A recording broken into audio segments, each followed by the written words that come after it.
The needle pierced silk as Eleanor wiped tears, her children's laughter still stinging. "Mom, nobody wants your homemade clothes. It's embarrassing," her son had sneered while her daughter filmed, both mocking the vintage sewing machine. Her grandmother left her that night. Eleanor fled to her secret downtown studio. 5 years later, Heirloom Couture dressed celebrities and royalty, while Eleanor clutched her revised will at the Designer of the Year podium, scanning for the children who'd once ridiculed her passion.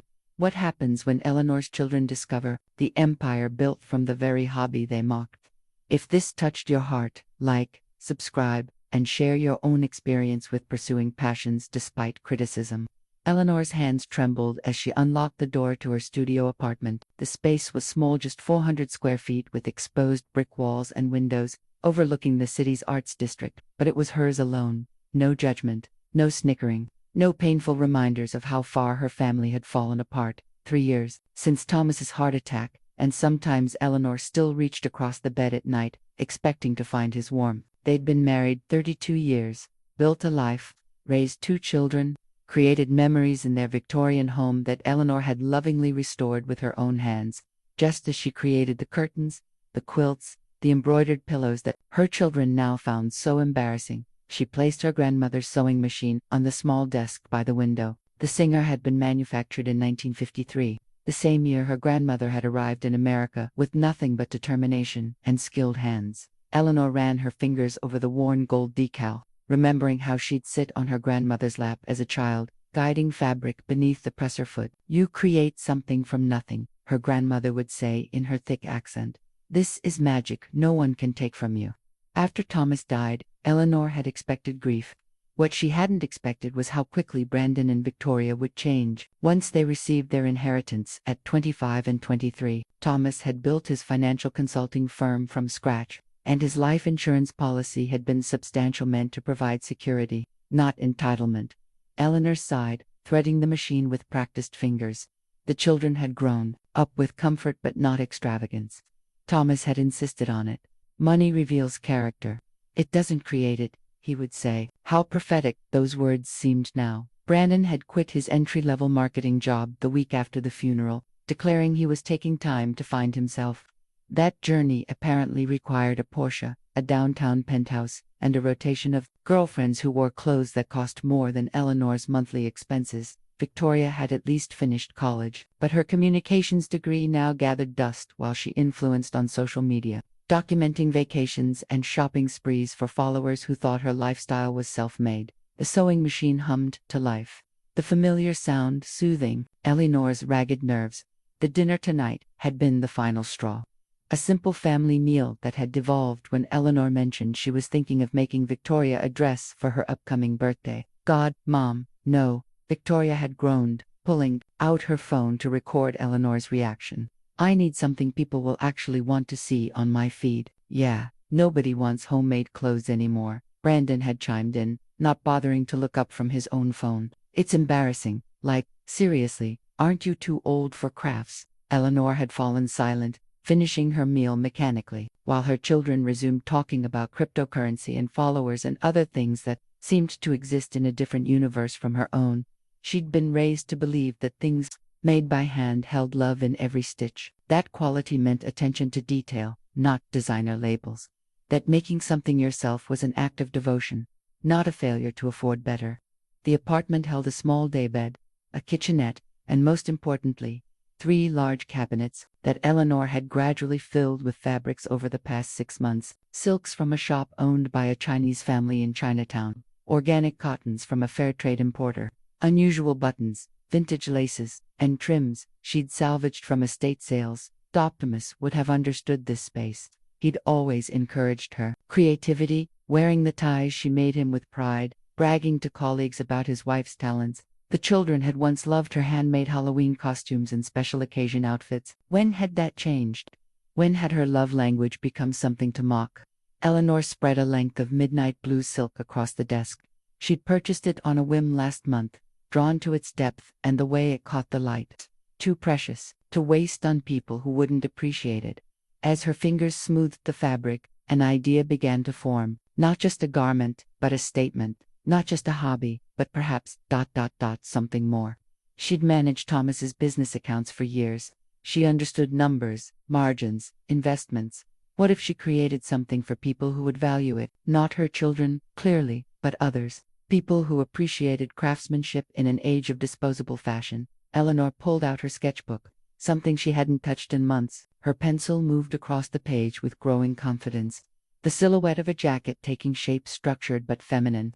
Timeless but modern. Outside her window, the city lights winked like stars. Witnesses to the quiet birth of something that, though Eleanor couldn't yet know it, would eventually become her empire. Dawn crept through the studio windows, catching Eleanor hunched over her sewing machine. She'd worked through the night, losing herself in the rhythm of creation. The jacket taking form beneath her hands was unlike anything she'd made before, more structured, more ambitious, more her dot. The midnight silk was paired with a subtle charcoal lining, hand-stitched internal pockets, and delicate embroidery along the collar, teeny silver stars that whispered rather than shouted. It was clothing, as architecture, as Eleanor had always believed it should be. A knock startled her. Eleanor checked her watch. 6:30 a.m. She hadn't told anyone about this place. At the door stood a tiny woman, perhaps in her 80s, with sharp eyes and hair pulled into a severe bun. She wore a tape measure around her neck like a scarf. "Your light, it stays on all night," the woman said, accent thick but words precise. "I live next door. I worry maybe fire." "I'm sorry," Eleanor apologized. "I lost track of time." The woman's gaze shifted to the half-finished jacket draped over Eleanor's work table. Without asking permission, she entered the studio and approached the garment, fingers hovering reverently above the fabric before touching it with the delicacy of someone handling a butterfly's wing. Good tension, even stitches. She examined the seams with practiced eyes. "You sew long time." "Since I was a girl. My grandmother taught me." The woman nodded. "I am May, 43 years. I make clothes in Hong Kong, then 15 more in New York. Now, I am retired." She said this last word with evident distaste. "Arthritis." She held up gnarled hands. "But eyes still good. Mind still good."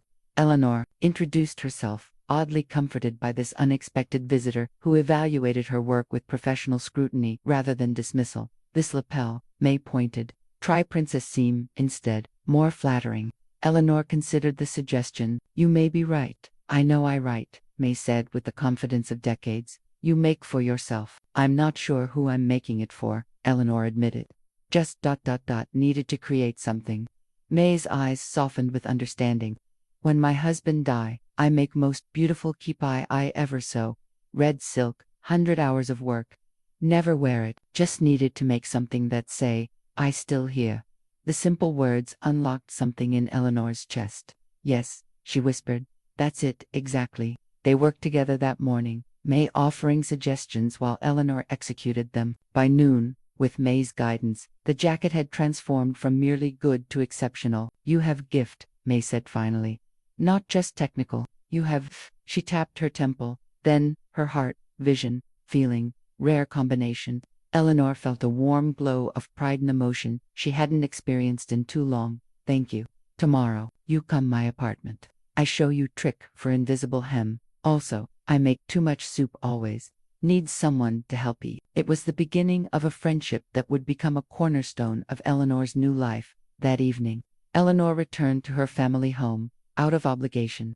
Brandon and Victoria were hosting friends for drinks before heading to a club. Eleanor slipped in quietly, hoping to reach her bedroom unnoticed. "Mom," Victoria's voice, slightly too loud, stopped her on the stairs. "Come meet my friends. They don't believe I actually live in this huge old house." Eleanor reluctantly joined the group of 20-somethings in the living room. They lounged across furniture that Thomas had carefully selected, drinks precariously balanced on antique tables. "This is my mom," Victoria announced. "She's like super into old-fashioned stuff. Show them your sewing room, Mom." The request wasn't born of pride but of the same impulse that makes people slow down at car accidents. Victoria wanted to showcase her mother's eccentricity for entertainment. "I'm actually quite tired," Eleanor demurred. "Oh, come on," pressed a young man wearing sunglasses indoors. "We want to see this sewing situation. It's giving major grandma vibes." Brandon emerged from the kitchen with fresh drinks. "Don't bother, she's sensitive about it. Cried at dinner when we told her nobody wants hand-sewn clothes." The casual cruelty, the dismissive tonette all hit differently now. Eleanor thought of May's respectful hands on her work, her acknowledgement of skill and vision. She thought of the jacket waiting in her studio, evidence that she was more than this reduction of herself. "I'm going to bed," Eleanor said simply. "Please keep the noise down after midnight." In her bedroom, she pulled out her grandmother's wooden sewing box. Hidden in a false bottom was a key to a safe deposit box containing her personal savings. Thomas had insisted she keep separate from their joint accounts. "Always have your own resources," he'd advised. Having seen too many clients trapped in bad situations without financial independence, Eleanor had never thought she'd need to use these funds. Now, she had a purpose for them. She fell asleep planning her next designer dress, this time in emerald silk with architectural pleating. In her dreams, a parade of garments marched by, each more beautiful than the last, each bearing her invisible signature in every stitch. In the morning, Eleanor woke to find the house empty, her children having stumbled home and to bed in the early hours. She packed a small bag with essential supplies and returned to her studio. On her work table, she placed the completed midnight blue jacket on a hanger and stepped back to admire it. It was more than a garment. It was a declaration of independence, sewn one stitch at a time. "Are you certain about this?" May asked, helping Eleanor arrange 5 garments on a portable rack. The Saturday morning artisan market bustled around them, vendors setting up stalls selling everything from handmade soaps to reclaimed furniture. Eleanor smoothed the emerald silk dress for the 10th time. "No, but I'm doing it anyway." It had taken 3 months of late nights and early mornings to create her small collection: the midnight blue jacket, the emerald dress, a caramel-colored cashmere wrap coat, a white silk blouse with hand-embroidered cuffs, and a pair of impeccably tailored black wool trousers. Each piece reflected her growing confidence and May's occasional guidance. "Remember, price reflects value," May reminded her. "Too cheap, people think no good. Too expensive, no one buy. Find balance." Eleanor nodded, placing her carefully designed price tags on each item. She'd chosen the name Eleanor's heir for her brand, a nod to both her name and the legacy of craftsmanship passed down from her grandmother.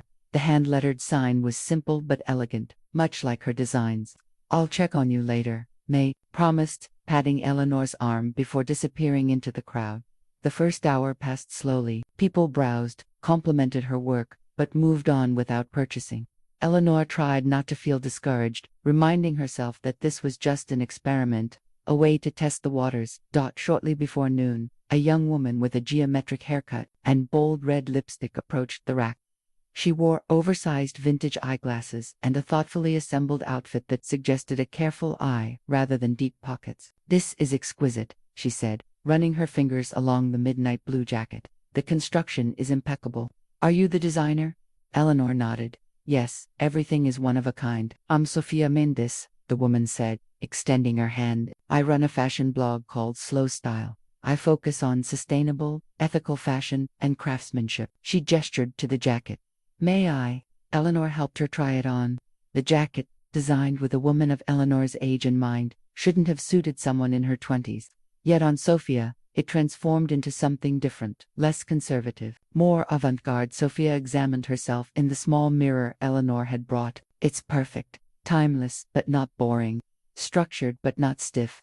She checked the price tag and winced slightly before squaring her shoulders. "I'll take it. It's worth every penny." As Eleanor carefully wrapped the jacket, Sophia asked questions about her design philosophy and background.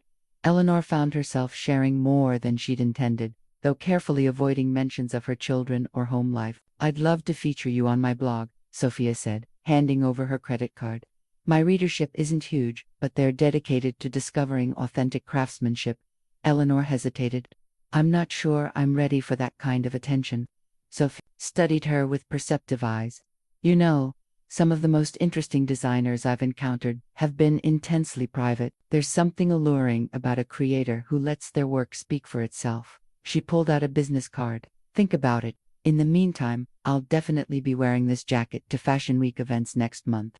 By day's end, Eleanor had sold the emerald dress to an art gallery owner and the white blouse to a violinist who wanted something special for performances. The sales covered her materials with a small profit, but more importantly, they validated her work in a way her children never had.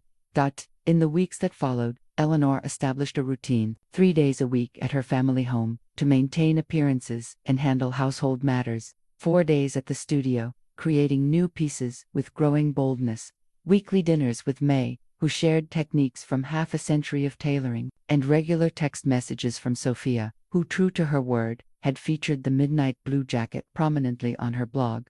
The post generated modest but enthusiastic attention. Who is Eleanor's heir? Became a small mystery in certain fashion circles. Sophia respected Eleanor's privacy, describing her only as a mature designer with decades of invisible training and an eye that cannot be taught. The description pleased Eleanor, who found herself checking Sophia's Instagram daily. There was her jacket, photographed at industry events, paired with vintage jeans or flowing skirts, always garnering comments asking where to find it. One evening, as Eleanor worked late at her studio, her phone buzzed with a text from Sophia. Major development.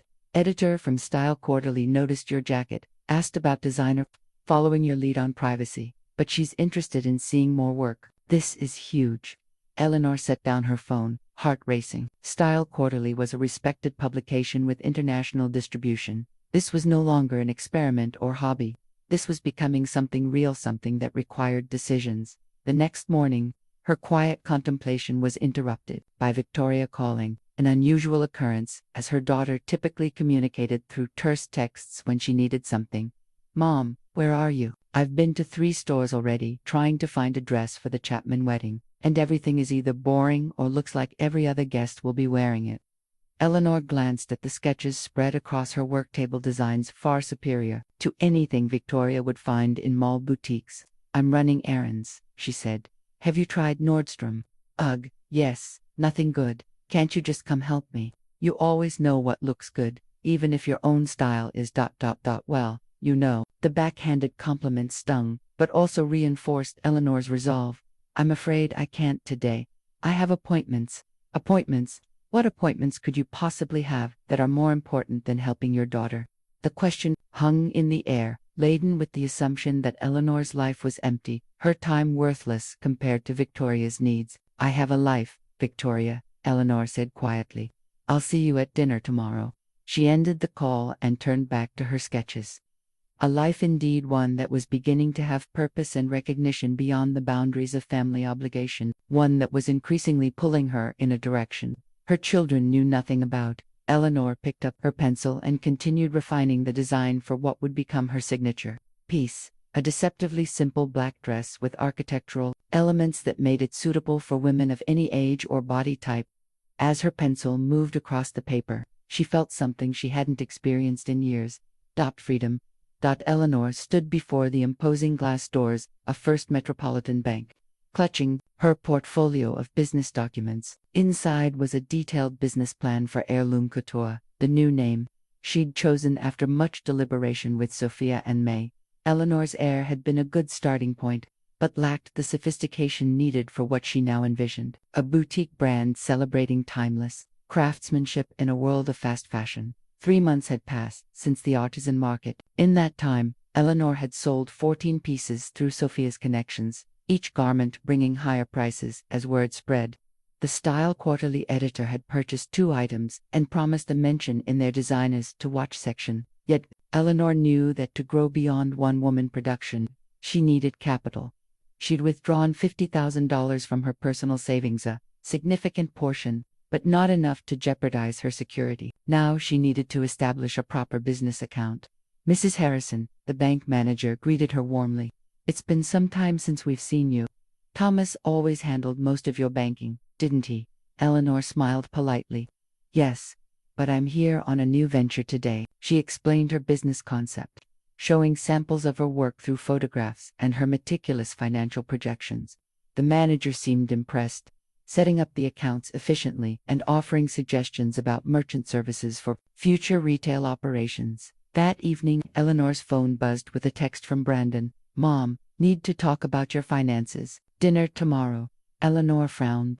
She'd been careful to use only her personal accounts, not touching any family money. Still, Brandon had always been nosy about financial matters, claiming concern while really seeking control. The dinner was predictably tense. Brandon had prepared by pulling up her bank statements on his phone, accessing the family accounts. Thomas had established years ago. You withdrew $50,000, he said without preamble. That's a significant sum. As the man of the family, I think I deserve to know why. Eleanor set down her fork, noting Victoria's suddenly interested expression. First, you accessed my personal accounts without permission, which is inappropriate and possibly illegal. Second, I'm a grown woman managing my own finances, not a child requiring supervision. And third, man of the family is an outdated concept that your father would have rejected. Brandon's face reddened. Dad would have wanted me to look out for you. You could be getting scammed or making poor decisions. Thomas taught me everything about our finances long before you were born, Eleanor replied evenly. I managed our household budget for 30 years and helped with his business accounting. I'm quite capable. Then what's the money for? Victoria interjected. Are you seeing someone? Buying property? You have to admit it's weird, Mom. You've been acting strange for months. Disappearing for days. Being secretive. Eleanor considered her options. She wasn't ready to reveal Heirloom Couture, not when her children had made their contempt for her sewing so clear. Not when the business felt like a fragile seedling requiring protection. I'm investing in myself, she said finally. Something I should have done years ago. The vague answer infuriated Brandon, who spent the remainder of dinner alternating between guilt trips and veiled threats about looking into her financial activities. Victoria, sensing real conflict, retreated to her phone, occasionally glancing up with wary curiosity. The next morning, Eleanor met with Marcus Ogilvy, owner of Tresks, a boutique featuring independent designers. Sophia had made the introduction, singing Eleanor's praises and showing him photos of her wearing the midnight blue jacket. I'm intrigued by your work, Marcus said, examining the 3 garments Eleanor had brought. There's something refreshingly confident about the design. No tricks, no gimmicks. Just impeccable craftsmanship and thoughtful details. Eleanor felt her shoulders relax slightly. That's exactly my intention. I'd like to feature your pieces at Tress. We do small collections, from designers we believe in, usually 6 to 8 pieces that work together. Could you produce something like that within 3 months? Eleanor calculated quickly. With her current setup, working alone, it would be challenging but possible if she devoted herself full-time to the project. I could, but I'd need studio space and perhaps some assistance with basic construction. Marcus nodded. I know a small workshop space that might suit you. It's becoming available next month. The previous tenant was a jewelry designer, moving to larger quarters, and I can connect you with a few skilled seamstresses who take freelance work. As they discussed terms, Eleanor felt a strange doubling of her life, as if she were watching herself from a distance, amazed at this turn of events. Just a year ago, she'd been a widow trying to reconnect with her increasingly distant children. Now she was negotiating a business arrangement that could launch a new career. Later that week, Eleanor signed the lease on a modest but well-lit studio space 6 blocks from her apartment. It featured north-facing windows, built-in storage, and enough room for 3 sewing stations.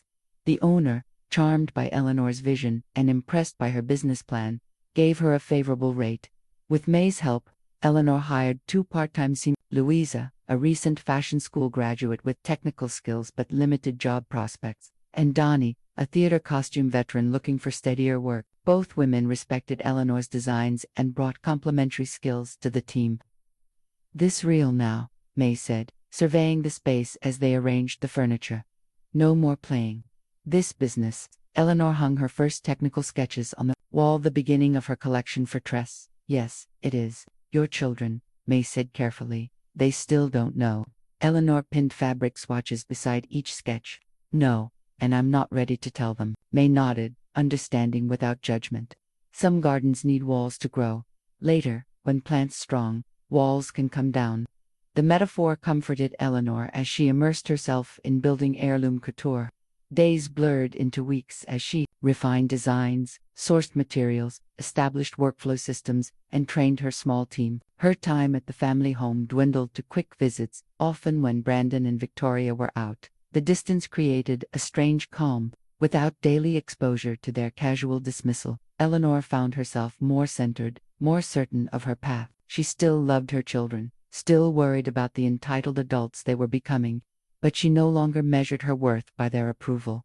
One evening, As she left the studio after a productive day, Eleanor received a text from an unknown number. Mrs. Harrison, this is Annika Patel from Style Quarterly. Your black dress is extraordinary. Wore it to an industry event and received countless compliments. Would like to discuss a feature for our September issue. Please call at your convenience. Eleanor read the message 3 times, standing motionless on the sidewalk as pedestrians flowed around her. September was the most important month in fashion. A feature then could change everything. She clutched her phone, overwhelmed by possibility. The secret garden she'd been carefully tending was about to bloom in full public view. Soon, walls would indeed need to come down. The question was whether what lay beyond those walls would nurture or destroy what she'd built. We need more hands, Eleanor admitted, surveying the workshop. Pattern pieces covered every surface. 3 sewing machines hummed constantly, and still they were falling behind schedule. The Tress collection had been an unqualified success. Marcus had sold every piece within 2 weeks and immediately requested a larger follow-up collection. Meanwhile, the Style Quarterly mention had generated inquiries from 2 additional boutiques and a small department store specializing in luxury brands. Quality takes time, May reminded her, examining a sleeve that Louisa had just finished. But yes, need more people. I know retired tailor from Garment District. Very good, very fast. I call him. Eleanor nodded gratefully. Over the past 6 months, May had transitioned from neighbor to informal business partner, her experience proving invaluable as Heirloom Couture expanded. I'm worried about maintaining consistency, Eleanor confessed. Each new person means potential variation in technique. So make standards book, May said practically. Write down every step, take pictures, show exactly how Eleanor wants things done. I help you. The suggestion was simple but brilliant. That evening, Eleanor began documenting her processes, creating what would eventually become the company's production by Bula comprehensive guide, ensuring that every garment met her exacting standards, regardless of who constructed it. As the business grew, so did the complexity of balancing her double life. Victoria had begun asking pointed questions about her absences. Brandon, still suspicious about the money withdrawal, had taken to dropping by the house unannounced, ostensibly to check on her. The situation came to a head when Eleanor missed Victoria's 24th birthday celebration at dinner. She'd genuinely forgotten, amid production deadlines. Victoria's hurt voice message left Eleanor sitting alone in her studio at midnight, surrounded by half-finished garments, questioning her choices. You've never missed my birthday, Mom, ever. But lately, it's like you're not even part of this family anymore. Brandon thinks you're having some kind of midlife crisis, but I'm actually worried. This isn't like you. The words stung because they contained a kernel of truth. Eleanor wasn't being her old self, the accommodating mother who arranged her life around her children's whims. She was becoming someone new, someone whose passion demanded space and time that couldn't always be interrupted for family obligations. The next morning, Eleanor arrived at the family home with an expensive piece offering a designer handbag. Victoria had been coveting and prepared explanations about volunteer work and art classes to account for her absences. Victoria accepted the gift with delight that quickly morphed into suspicion. This costs like $2,000, Mom. Since when do you spend money like this? I wanted to make up for missing your birthday, Eleanor said, sidestepping the question about finances. Well, it's gorgeous, Victoria admitted, already photographing it for social media. But seriously, where have you been lately? Brandon's convinced you're dating someone inappropriate. Eleanor nearly laughed at the assumption. I'm not dating anyone. I've just been pursuing some personal interests. Victoria's attention was already drifting back to her phone. Whatever makes you happy, I guess. Oh, did I tell you? I got invited to the Meridian Gala next month. It's super exclusive. All the major influencers will be there. The Meridian Gala was indeed a prestigious event, bringing together celebrities, fashion industry leaders, and socialites for a night of conspicuous philanthropy. Eleanor had attended twice with Thomas in previous years. That's wonderful, she said sincerely. What will you wear? Victoria's expression fell. That's actually stressing me out. Everything in stores right now is so basic, and the good designer pieces are like 5 figures. Brandon says I should stick to a budget. Eleanor hesitated, an idea forming.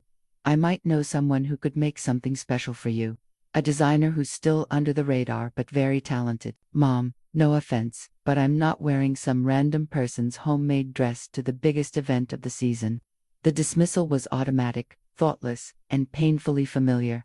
Eleanor bit back her response, reminding herself that Victoria had no idea she was rejecting her own mother's rapidly growing brand. Of course, she said instead. Just a thought. Back at the studio, Eleanor threw herself into work with renewed intensity. The encounter with Victoria had clarified something important. She wasn't ready to merge her worlds. Not yet, perhaps not ever, if her children couldn't see value in what she created. But the separation was becoming increasingly difficult to maintain. The September issue of Style Quarterly featured a full-page photograph of a well-known actress wearing Eleanor's signature black dress at a film premiere, with a sidebar highlighting Heirloom Couture as meticulously crafted elegance from a designer who values quality over fame. The exposure led to a crucial meeting with Lydia Winters, buyer for Neiman Marcus's designer collections. "Your aesthetic is refined without being stuffy, modern without being trendy," Lydia observed, reviewing the lookbook Sophia had helped create, "and your construction is impeccable. We'd like to feature Heirloom Couture in 3 of our flagship stores as a trial." The opportunity was everything Eleanor had dreamed of, and terrifying in its implications. Department store distribution would require significantly increased production capacity, quality control systems, and a business infrastructure she wasn't sure she could build fast enough. "I'd need time to scale up," she said carefully. Lydia nodded. "We understand. New designers often struggle with the leap to larger production. We could start with a capsule collection, just 15 pieces per store, and we'd need delivery in 6 months, which is actually generous in this industry." Eleanor did quick mental calculations, 45 garments total. With her current team and workspace, it would mean round-the-clock production and likely quality compromises she wasn't willing to make. "I need to consider the logistics carefully," she said. "May I give you my answer next week?" That night, Eleanor couldn't sleep. The business was at a crossroads. Taking on Neiman Marcus meant significant expansion, hiring more staff, possibly moving to larger quarters, and almost certainly revealing her identity to her children as the brand gained visibility. Declining meant potentially stunting Heirloom Couture's growth at a crucial moment. Fashion was fickle. Opportunities missed rarely returned. At dawn, Eleanor made a decision. She would accept the offer, but on her own terms. She would propose a smaller initial order, with a longer timeline, maintaining her standards while gradually building capacity, and she would prepare herself for the inevitability that soon her carefully separated worlds would collide. What she couldn't prepare for was how suddenly that collision would come, or the form it would take. Eleanor stared at her phone in disbelief. Notifications cascaded across the screen: emails, texts, social media alerts for the Heirloom Couture accounts Sophia managed, all saying variations of the same thing. Adeline Ray had worn Eleanor's design to the Academy Awards. Adeline Ray, office queen, fashion icon, and one of the most photographed women in the world. Turn on the television. Sophia's voice was breathless over the phone. Channel 4. Red carpet coverage. Eleanor fumbled for the remote, switching on the small television in her expanded workshop space. The screen filled with Adeline Ray gliding down the red carpet in a midnight blue gown with architectural shoulders and a subtly dramatic silhouette that made the actress look simultaneously powerful and ethereal. Eleanor's gown, the one she'd designed as part of the Neiman Marcus collection, the sample that had disappeared from the showroom 3 days ago, triggering a panic until Lydia Winters called to explain that a stylist had borrowed it for a high-profile client she couldn't name. "She looks incredible," Eleanor whispered. "The commentators can't stop talking about it," Sophia confirmed. "Everyone's asking who designed it. Adeline just told Ryan Seacrest it's Heirloom Couture, and she's obsessed with the craftsmanship." "Eleanor, this is major." On screen, the camera lingered on Adeline as she described the dress. "It's architectural, but feminine. I feel like I'm wearing art, but it's also incredibly comfortable. The designer understands women's bodies in a way that's rare today." But morning. #Who is Heirloom Couture was trending. Fashion blogs scrambled to profile the mysterious designer behind Adeline Ray's universally praised look. Orders flooded in through the company's website, crashing the server twice before Sophia's tech-savvy partner could upgrade the system. Eleanor moved through the day in a daze of disbelief. May kept bringing her tea, patting her hand, and saying, "I tell you, you have gift. Now world knows too." 3 days later, Women's Wear Daily published the first substantive profile. pieced together from interviews with boutique owners and stylists who had encountered Eleanor's work. The article was respectful of her privacy, referring to her only as a designer who came to fashion after a successful career in another field, and focusing on the craftsmanship and philosophy behind the brand. But the exposure was just beginning. The following week, as Eleanor reviewed production schedules with her now 15-person team, her phone buzzed with a text from Victoria. "Oh my God, Mom, did you see Adeline Ree's Oscar dress? Everyone at brunch is talking about this heirloom brand. Some fashion director just paid $12,000 for the same dress on a resale site." Eleanor stared at the message, unsure how to respond. There was cruel irony in Victoria's excitement over a brand she would have dismissed as homemade clothes, had she known her mother created it. Another text arrived before she could reply. "The designer is this mysterious older woman who nobody knows anything about. So intriguing. I'm dying to get something from her for the charity gala next month." Eleanor set down her phone, feeling oddly hollow amid what should have been pure triumph. She'd achieved recognition beyond her wildest expectations, yet couldn't share it with her own children. Or perhaps she couldn't share it because, deep down, she feared their reaction. Would they be impressed? Apologetic about their dismissal of her skills? Or would they somehow twist this success into something they could diminish or control? The answer came sooner than expected. That evening, Vogue.com published a feature titled "The Mystery of Heirloom Couture," attempting to piece together the designer's identity from industry whispers and Eleanor's limited public interactions. Article included a blurry photograph taken through the workshop window. Eleanor, bent over a work table, her face mostly obscured but her distinctive silver-streaked hair visible. The caption read, "The elusive designer at work in her Manhattan atelier." Eleanor's phone rang almost immediately. "Brandon, Mom, there's a weird article going around with a photo that looks exactly like you, some fashion thing. Victoria sent it to me. What the hell is going on?" Eleanor closed her eyes, taking a deep breath. The moment had arrived. "Ready or not, I need to talk to you and Victoria in person," she said. "Can you both come to this address tomorrow morning?" She gave him the workshop location, ignoring his demands for immediate explanation. After ending the call, she sat motionless, trying to process the collision of her carefully separated worlds. Sophia arrived an hour later with a bottle of champagne. "We're celebrating," she insisted. "Adeline Ree's stylist just called. Adeline wants to wear heirloom to the Met Gala and is requesting a custom design." "The Met Gala, Eleanor." Seeing Eleanor's distracted expression, Sophia set down the champagne. "What's wrong? This is everything we've been working toward. My children saw the Vogue article. They're coming here tomorrow."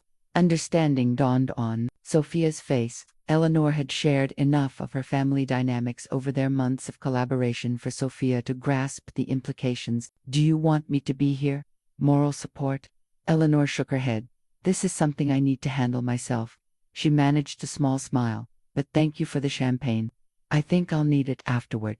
The night passed in restless anticipation. Eleanor arrived at the workshop early, ensuring the space looked its best. Designs displayed on mannequins, mood boards showing her creative process, awards and press clippings tastefully arranged. If her children were going to discover this part of her life, she wanted them to see it in its full context. At precisely 10 a.m., the workshop door opened. Brandon entered first, his expression guarded. Victoria followed, her eyes widening as she took in the space. "Mom." Victoria's voice was uncertain. "What is all this?" Eleanor straightened her shoulders, finding strength in the identity she'd built for herself. "This is Heirloom Couture. I'm the designer you've been reading about." The silence that followed seemed to stretch forever, broken only when Brandon let out a disbelieving laugh. "You're joking, right? You expect us to believe you're suddenly some famous fashion designer." But Victoria was already moving through the space, touching fabrics, examining the dress forms. She stopped before a mood board displaying Eleanor's sketches alongside the finished garments, including a variation of Adeline Ree's now famous gown. "It's true," she said softly. "You did this, all of this." Eleanor nodded, watching emotions play across her daughter's face: surprise, confusion, and something that might have been admiration, or might have been calculation. Brandon remained skeptical. "So this is where you've been disappearing to? Making dresses, and that money you withdrew was an investment in my business," Eleanor finished. A business that's now profitable and growing. Victoria turned to her mother, eyes sharp with sudden interest. How profitable, exactly? The question hung in the air, its nakedly mercenary nature stripping away any pretense that Victoria's interest stemmed from pride in her mother's achievements. Financials are private, Eleanor replied, her tone gentle but firm. What matters is that I've built something meaningful. Brandon scoffed, pacing the workshop like a caged animal. Private, from your own family. We're talking about family money. Here, no, Eleanor interrupted. We're not. I used my personal savings money, that was always mine alone. Thomas was very clear about that. Dad would have consulted me before letting you sink 50 grand into sewing, Brandon insisted, gesturing dismissively at the workshop. Eleanor felt a flare of anger, but kept her voice level. Your father would have been my biggest supporter. He always encouraged my creativity. She moved to a framed photograph on her desk. Thomas, wearing a hand-tailored suit she'd made for their 20th anniversary. He believed in me, even when I didn't believe in myself. Victoria had drifted to a rack of completed garments, fingering the fabrics with newfound respect. These are actually ... really beautiful. She pulled out a jade green blouse with delicate pleating. Could I try this on? The request, so simple yet profound, created a moment of unexpected connection. For years, Victoria had rejected anything her mother made. Now, surrounded by evidence of Eleanor's success, she was finally seeing her mother's work through new eyes. Of course, Eleanor said, gesturing toward a small, changing area in the corner. While Victoria changed, Brandon continued his interrogation, reviewing the space with calculating eyes. How many people work here? What's your overhead? Are you incorporated? The questions were intrusive but unsurprising. Brandon had always been obsessed with financial details, measuring worth exclusively in dollars. I have 15 employees now, with plans to hire more as we expand, Eleanor answered. The business is properly structured with legal and accounting support. Victoria emerged from the changing area wearing the jade blouse, which fit her perfectly despite being designed for sample models. She examined herself in the full-length mirror, visibly impressed. This is gorgeous. The detail work is insane. She touched the subtle embroidery at the cuff. Did you do all this yourself? Eleanor nodded, a small warmth blooming in her chest at her daughter's genuine admiration. I can't believe you've been doing this for ... Victoria hesitated, realization dawning. Wait, how long has this been going on? About 18 months, Eleanor admitted. Since shortly after that dinner when you both made fun of my sewing. Victoria had the grace to look embarrassed. We were just joking around. No, you weren't, Eleanor said quietly. You meant it. And it hurt. But it also pushed me to create something outside of our family, something that was just mine. Brandon interrupted the moment of vulnerability. So what happens now? Are you selling the business? Taking on investors? The question revealed his mindset that this was a short-term project to be monetized rather than a passion to be nurtured. I'm building it carefully, maintaining control of both creative direction and business decisions, Eleanor explained. The Neiman Marcus order is our first major retail presence. Neiman's Victoria's eyes widened. Seriously, that's wow, Mom. Brandon seemed less impressed. You should have consulted me before signing any major contracts. I have business experience from managing your trust fund, Eleanor finished, more sharply than intended. She softened her tone. Brandon, I appreciate your concern, but I've been handling this successfully on my own. Their conversation was interrupted by a knock at the workshop door. May entered, carrying garment bags and accompanied by Louisa O. family visiting. May's shrewd eyes assessed the situation instantly. Good time, they see what talented mother they have.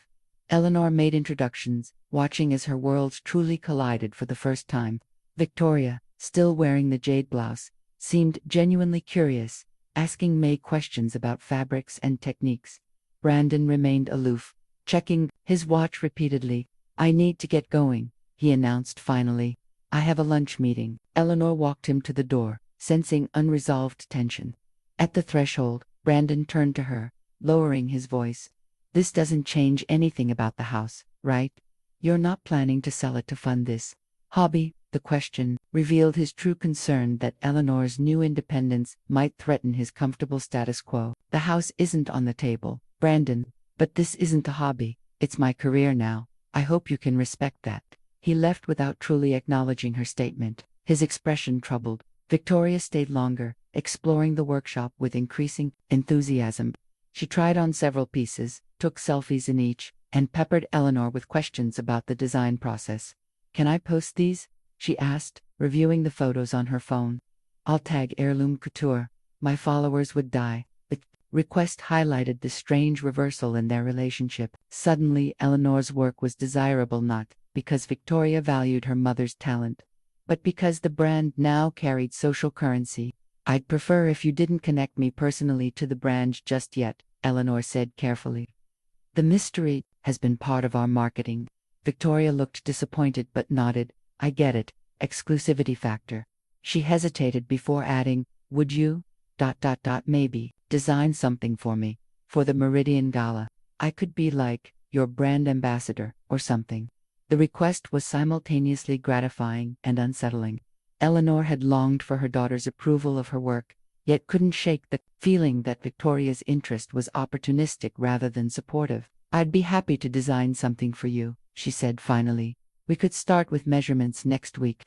As Victoria prepared to leave, she embraced Eleanor, a rare, physical demonstration that felt both genuine and calculated. "I'm proud of you, Mom. Really, this is amazing." The words should have healed old wounds. Instead, they left Eleanor feeling oddly hollow, wondering if Victoria was proud of her accomplishments, or merely the status they now conferred. After her children's departure, Eleanor sank into her office chair, emotionally drained. "They still don't see you," May observed, setting a cup of tea before her. "They see success, money, status, but not you." "They're young," Eleanor said automatically, the excuse worn thin from years of repetition. May snorted. "Not so young. Old enough to appreciate Mother for who she is, not what she gives." The afternoon brought another complication.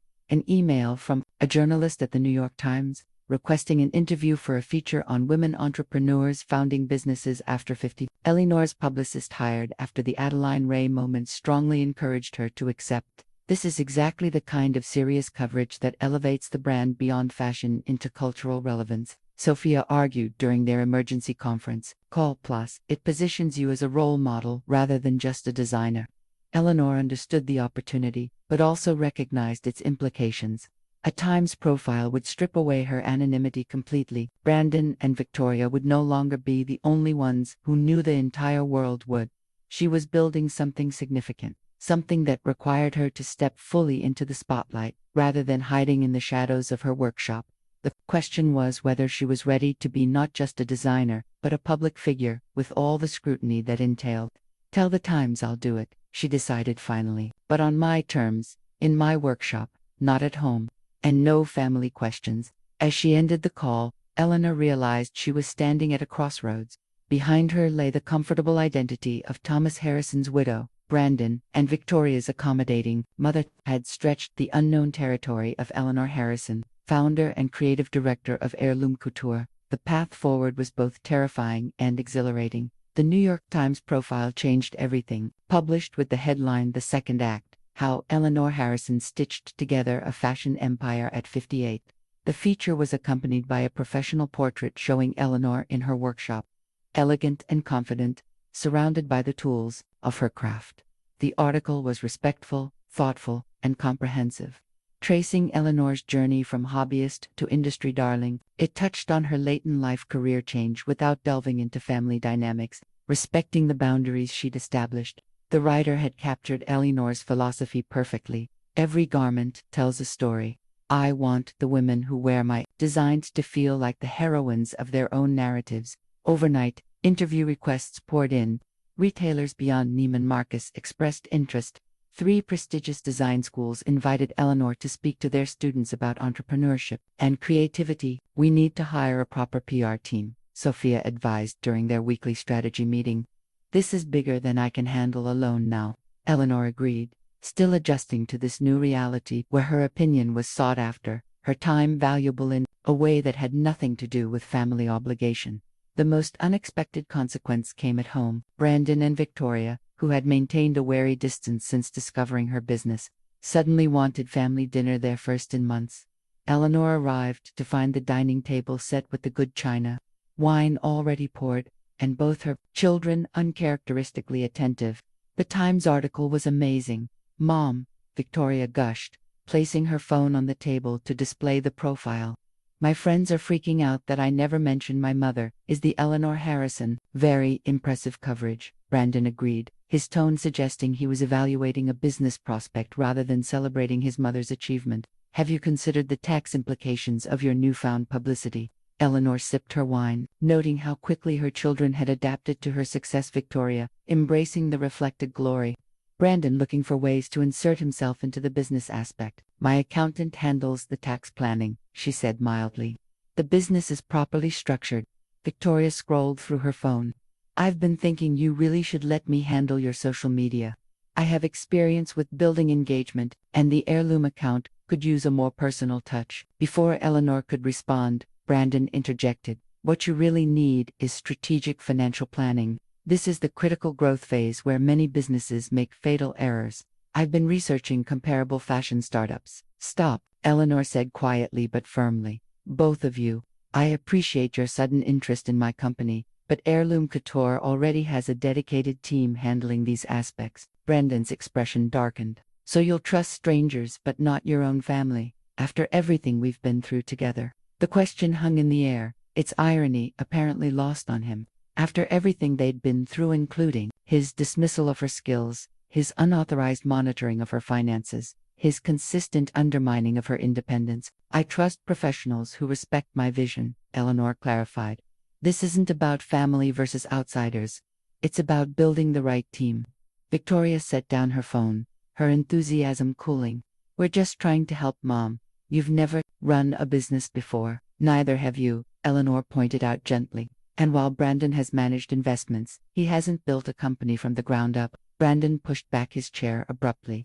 This is ridiculous. Dad would have wanted me involved in any family business venture. He was grooming me to handle the family finances. Your father wanted you to learn financial responsibility, not control other people's enterprises, Eleanor corrected. And he would have been the first to acknowledge that this is my company, built with my skills and my investment. The temperature in the room dropped several degrees. Victoria retreated to her familiar scrolling, while Brandon paced, visibly frustrated by his inability to gain the foothold he wanted. Fine, he said finally, but we need to discuss the house. If you're going to be focused on this business, it makes sense to downsize. The property taxes alone are the house isn't for sale, Eleanor interrupted, suddenly understanding his angle. If she sold the family home, a significant portion of the proceeds would likely flow to her children, giving Brandon the capital he sought. It's impractical for one person, he pressed. And with your company taking all your time, my living situation is not up for discussion, Eleanor said firmly. Now, shall we enjoy our dinner, or would you prefer to continue this negotiation disguised as family concern? The meal that followed was tense, conversation limited to safe topics like weather and Victoria's upcoming travel plans. As Eleanor prepared to leave, Brandon delivered what he clearly intended as an ultimatum. Mom, we need to talk seriously about family finances and your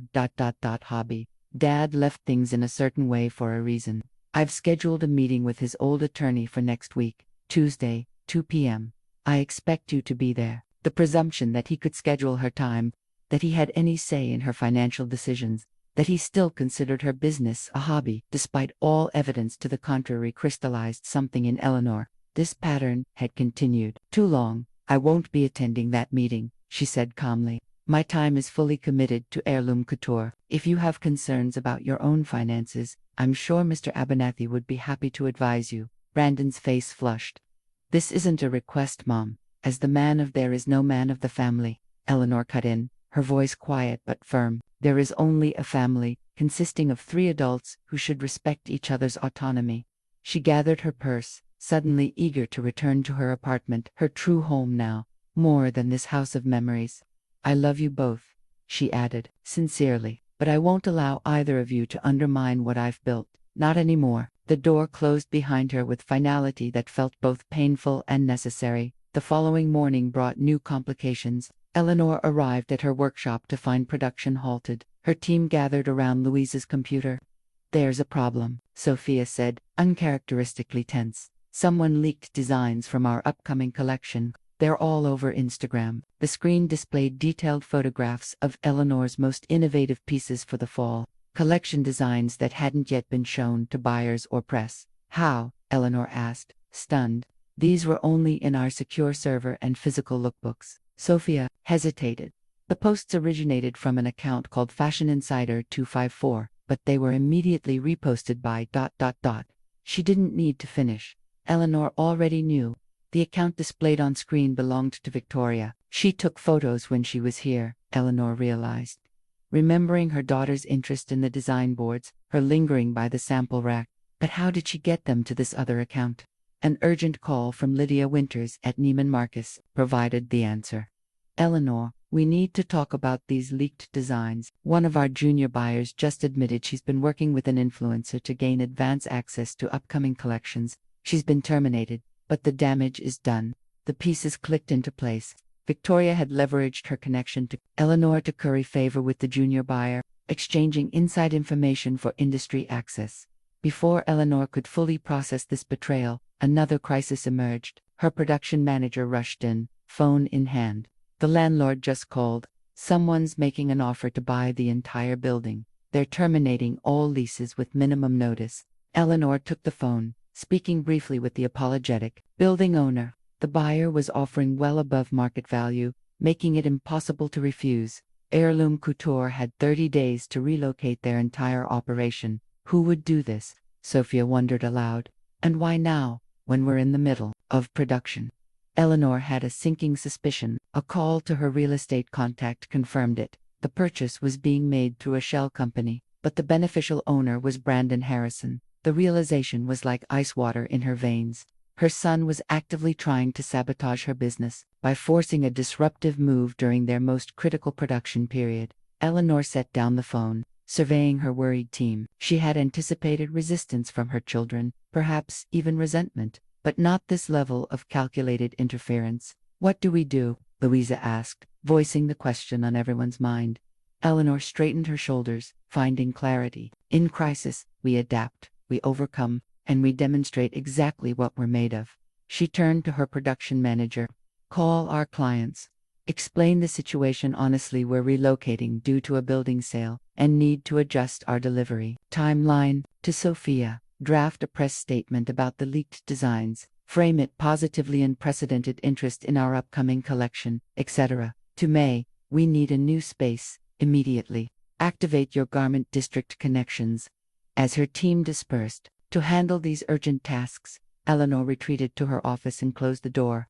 Only then did she allow herself a moment of genuine grief, not for the practical problems her children had created, but for the relationship that now seemed irreparably damaged. Her phone buzzed with a text from Brandon. Hope you've reconsidered Tuesday's meeting. We have much to discuss about your future. Eleanor didn't reply. Instead, she called her attorney, her voice steady despite the emotion behind it.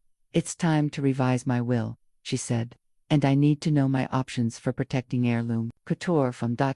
hostile interests. The die was cast. Eleanor had made her choice. Eleanor stood backstage at the Manhattan Design Awards, her heart hammering against her ribs. In the adjacent ballroom, fashion industry luminaries mingled with celebrities and investors, waiting for the ceremony to begin. Sophia adjusted Eleanor's outfit, a midnight blue suit of her own design, structured yet fluid, with subtle hand embroidery tracing the lapels. You look incredible, Sophia assured her, stepping back to assess the final effect. Powerful but approachable. Exactly the right message. It had been 3 frenetic weeks since Brandon's attempted sabotage. 3 weeks of miracles and exhaustion, as Eleanor's team relocated to a surprisingly superior space, former gallery in Chelsea with soaring ceilings and abundant natural light. May's connections had yielded not only the location but favorable terms. The owner being an ardent supporter of independent designers. Production schedules had been adjusted, clients appeased, and somehow, impossibly, they'd stayed on track. The leaked designs had created headaches, but also unprecedented pre-order interest, turning a potential disaster into an unexpected marketing coup. Through it all, Eleanor had maintained public silence about her children's actions, refusing to let family drama overshadow her brand's integrity. Nominees for New Designer of the Year, 5 minutes, a coordinator announced, clipboard in hand. Eleanor nodded, smoothing invisible wrinkles from her jacket. Tonight marked her first major public appearance since the Times profile, the formal debut of Eleanor Harrison as the face of Heirloom Couture. I wasn't expecting to be nervous, she confessed to Sophia. I've given presentations before, handled clients, but not as yourself, Sophia finished knowingly. Not with the whole world watching. That was precisely it. For most of her life, Eleanor had existed in relation to others: Thomas's wife, Brandon, and Victoria's mother. Even as Heirloom Couture gained recognition, she'd maintained some separation between her private self and public identity. Tonight erased that boundary permanently. The Academy recognizes 5 exceptional new talents who have made significant contributions to American design this year. The presenter's voice boomed through the speakers. Our nominees for New Designer of the Year are. Eleanor's name was called third, accompanied by a montage of her designs and a brief clip from her Times interview. The audience applauded politely, most still unfamiliar with the woman behind the increasingly prominent brand. When the envelope was opened and Eleanor Harrison, Heirloom Couture, announced as the winner, the polite applause swelled. Sophia squeezed her arm before gently propelling her toward the stage. Each step toward the podium felt momentous, the physical manifestation of her journey from dismissed hobbyist to recognized designer. Eleanor accepted the Crystal Award, its weight substantial in her hands, and faced the sea of curious faces. "Thank you," she began, her voice steady despite her racing pulse. "Fashion is often associated with youth, but true style transcends age. It's about understanding who you are and expressing that with confidence." She paused, gathering her thoughts. "I founded Heirloom Couture at 58, after decades of creating for love rather than recognition. My grandmother taught me that craftsmanship isn't just about skill, it's about respect. Respect for materials, for process, and most importantly, for the women who wear our designs." The audience was attentive now, drawn in by her authenticity. "Every garment tells a story," Eleanor continued, echoing her quote from the Times. "Mine began with a vintage Singer sewing machine and a belief that something handcrafted with care has a soul that mass production can never replicate. I'm deeply honored by this recognition and grateful to my extraordinary team, especially Mei Chen, whose wisdom guides our atelier, and Sophia Mendez, whose vision helped the world discover our work." The speech was brief but impactful. As Eleanor left the stage, she was immediately surrounded by well-wishers, buyers who carried her line, editors who had featured her work, and designers she had admired from afar. "Your construction techniques are remarkable," said a silver-haired designer whose career Eleanor had followed for decades. "You're bringing back an appreciation for craftsmanship that our industry desperately needs."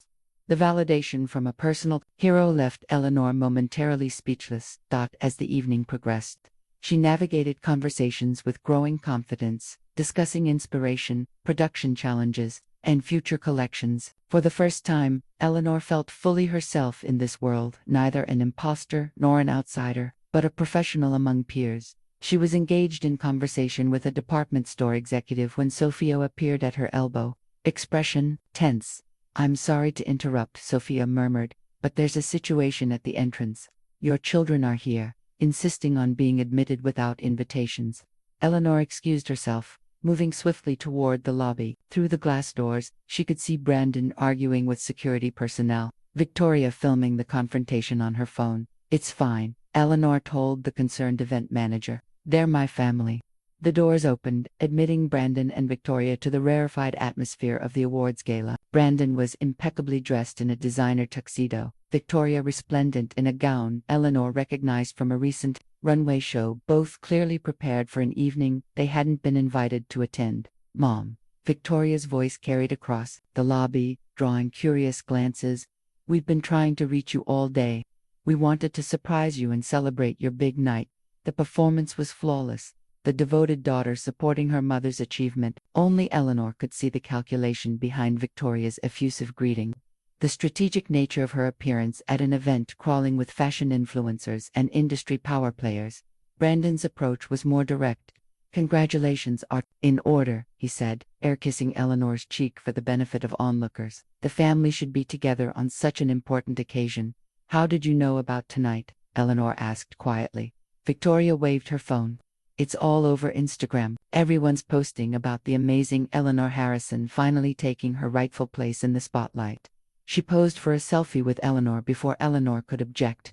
"This is going straight on my feed. Proudest daughter ever." Brandon surveyed the room with appraising eyes. Impressive crowd. You should introduce us around, make some family connections. The breathtaking audacity appearing uninvited after weeks of silence following their attempted sabotage, now positioning themselves as the supportive family unit left Eleanor momentarily speechless. Ms. Harrison, a photographer, approached. The industry publication would like a winner's portrait if you have a moment. Of course, Eleanor replied, grateful for the interruption. Victoria immediately stepped forward. We'll join, photo actually, the photographer clarified. We need solo shots of the winners first. House rules. As Eleanor was led away for her portrait, she caught sight of her children being approached by Sophia, her expression professionally pleasant, but her posture protective. Eleanor had never been more grateful for her team's loyalty. The photographer positioned her before a simple backdrop, the crystal award in hand. Congratulations, he said. Big moment. How does it feel to be recognized after starting your career? At an age when most people are planning retirement. The question was delivered without judgment, genuine curiosity in his tone. It feels, Eleanor said thoughtfully, like finally becoming visible. The camera clicked, capturing her expression of quiet triumph, a woman who had found her voice and refused to be silenced again. They posted what? Eleanor stared at Sophia across her office desk, the morning sunlight streaming through windows that overlooked their new Chelsea workspace. Sophia grimaced, turning her tablet to display Victoria's latest Instagram post. A carefully filtered photo of Victoria wearing what appeared to be a Heirloom Couture prototype design that hadn't yet been released or even finalized. The caption read, "Preview of Mom's newest collection. So honored to be her muse and unofficial brand ambassador. #Heirloom Couture, #family business, #behind the seams." It's gotten over 20,000 likes already, Sophia reported. Fashion blogs are picking it up as an exclusive preview. Eleanor closed her eyes briefly, processing this latest boundary violation. She must have taken photos during the awards afterparty when she insisted on seeing the workshop. The night of the Manhattan Design Awards had extended into an impromptu celebration at the atelier. Eleanor reluctantly including Brandon and Victoria when they refused to be dissuaded. Victoria had explored the space with apparent enthusiasm, asking questions about the design process and upcoming collections. Questions Eleanor now recognized as reconnaissance rather than genuine interest. "Should I have our lawyer send a cease and desist?" Sophia asked. "It's technically intellectual property theft." Eleanor shook her head. "No legal action. That would just create a public rift that could damage the brand." She considered her options. "Have our PR team issue a statement clarifying that the design is not final and not authorized for release. Keep it professional, not personal." Sophia nodded, making notes. "What about your daughter? Will you address this with her directly?" Before Eleanor could answer, her assistant appeared in the doorway. "I'm sorry to interrupt, but your son is here. He doesn't have an appointment, but he's insisting on seeing you." Eleanor and Sophia exchanged glances. "I'll handle this," Eleanor said, rising from her desk. "Hold all calls, please." Brandon waited in the reception area, scrolling through his phone with entitled impatience. He wore a business suit and carried a leather portfolio, clearly attempting to project executive authority in a space where he held none. "Brandon," Eleanor greeted him calmly. "This is unexpected." "It shouldn't be," he replied, glancing around at the bustling workshop beyond reception. "We're family. I shouldn't need an appointment to see my own mother." "This is a place of business," Eleanor reminded him. "Everyone here schedules their time appropriately, myself included." She led him to a small conference room, closing the door to provide privacy. Brandon immediately took the seat at the head of the table, a small power play that Eleanor chose to ignore. "I assume you're here about Victoria's Instagram post," she began. Brandon waved dismissively. "That's just Victoria being Victoria. Social media is her world. You can't expect her to pass up a branding opportunity." "It's not a branding opportunity when it involves unreleased designs," Eleanor pointed out. "It's a breach of confidentiality that could have real business consequences." "Which brings me to why I'm here." Brandon opened his portfolio, removing a document. "I've drafted a proposal for formalizing family involvement in Heirloom Couture." Eleanor blinked, momentarily stunned by his presumption. "Excuse me. It's clear that the business has grown beyond your initial expectations." Brandon continued. "You need proper corporate governance. I'm proposing a family board structure with myself as chairman, overseeing financial and strategic decisions while you retain creative control." He pushed the document across the table. I've also outlined a 30% equity allocation to Victoria and myself, in recognition of our contributions to the brand's visibility and future growth. Eleanor didn't touch the proposal. What contributions would those be, exactly? Brandon seemed prepared for the question. Victoria's social media presence has significantly amplified brand awareness. My business acumen and connections can take Heirloom Couture to the next level. Plus, we're protecting the family legacy that Dad built. Your father built a financial consulting firm, Eleanor corrected. I built Heirloom Couture, alone, with family resources, Brandon countered. The initial capital came from family accounts. From my personal savings, Eleanor clarified. Money that was always mine independently, as your father insisted. He believed in financial autonomy within marriage. Brandon's expression hardened. Look, Mom, I'm trying to be reasonable here. Victoria and I are going to be associated with this brand whether you like it or not. We're your children. We should formalize that relationship in a way that benefits everyone. The threat was thinly veiled. Cooperate, or they would continue to insert themselves problematically into her business. Eleanor studied her son, this ambitious young man who shared Thomas's features but not his integrity. Where had she gone wrong? When had his sense of entitlement overshadowed his better qualities? Brandon, she said finally, I love you. You're my son, and nothing will change that. But Heirloom Couture is my company. I founded it, I built it, and I will determine its future. That's short-sighted, he argued. We could help you expand internationally, secure major investors. I have a 5-year growth plan, developed with industry consultants and my executive team. Eleanor interrupted. We're already in discussions, with partners in London and Tokyo. Brandon's face registered surprise before he could mask it. He hadn't expected her to have advanced so far without his knowledge. My door is always open to you, as my son, Eleanor continued gently. But if you want involvement with Heirloom Couture, you would need to apply through proper channels, like anyone else, starting at an appropriate entry-level position and earning advancement through merit, not family connection. The suggestion visibly offended him. Entry-level? I have an MBA from Wharton, and no fashion industry experience, Eleanor pointed out. Many of my employees have master's degrees and years of relevant background. They earn their positions. Brandon gathered his documents, jaw tight with suppressed anger. You're making a mistake. Dad would have wanted us to work together. Your father would have wanted you to respect my achievement, Eleanor corrected, and to find your own path, not hijack mine. As Brandon rose to leave, the door opened abruptly, admitting Victoria in a whirlwind of expensive perfume and indignation. Mom, why is your PR team publicly contradicting me? She thrust her phone forward, displaying the carefully worded statement Sophia had crafted. This makes me look like I don't know what I'm talking about.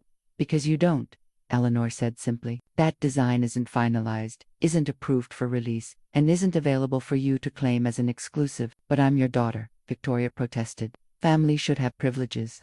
The entitlement in those words, so nakedly expressed, so deeply believed, crystallized everything for Eleanor.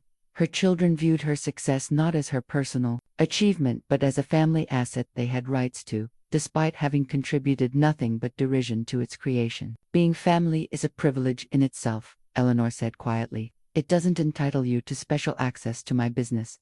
Victoria looked to Brandon for support, sensing a unified front was failing. We just want to be involved in this exciting new chapter, she tried, switching tactics, to share in what you've created. If that were true, Eleanor responded, you would have shown interest when I was struggling to build it, not just now that it's successful. She stood, signaling the conversation's end. I have a production meeting in 5 minutes. We can continue this discussion another time, when emotions aren't running so high. Brandon's parting shot came as they reached the reception area. You might want to check the ownership records of this building before you get too comfortable here. Real estate investments are tricky things. The implied threat hung in the air as he and Victoria departed, leaving Eleanor to wonder just how far her son would go in his attempts to control what she had built. That evening, Eleanor met with her attorney, reviewing her options for protecting both herself and Heirloom Couture from further interference. We can establish a trust to hold your ownership interest, the lawyer advised, with independent trustees who can ensure your wishes are carried out even if you're unavailable. The careful wording acknowledged the uncomfortable reality. Eleanor needed protection not just from external threats, but from her own family. As she signed the necessary documents, Eleanor felt a profound sadness. This wasn't how she had imagined her legacy unfolding, yet she also felt resolve strengthening within her, a determination to protect what she had created, no matter the personal cost. Heirloom Couture wasn't just a business, it was her second act, her reclamation of self. And she would not allow anyone, even her own children, to diminish or control it. They've retained Gibbons, Eleanor's attorney informed her, setting a thick folder on her desk. I received their initial filing this morning. Eleanor sighed, opening the folder to review yet another legal challenge from Brandon and Victoria. 3 months had passed since their confrontation at her workshop, and their tactics had evolved, from emotional manipulation to formal legal action. What is it this time? She asked, scanning the dense legal language. They're claiming that Heirloom Couture was developed using family resources during your marriage to Thomas, making it partially subject to inheritance laws. The attorney's expression conveyed professional concern without alarm. It's creative, I'll give them that, but ultimately baseless. The company was formed years after Thomas's death. Eleanor closed the folder. What's the strategy here? They must know they can't win. Harassment, most likely, drain your time, energy, and resources. The attorney hesitated before continuing. There's also a separate matter. Your son has been contacting your investors and suppliers, suggesting the company may soon undergo significant reorganization due to family considerations.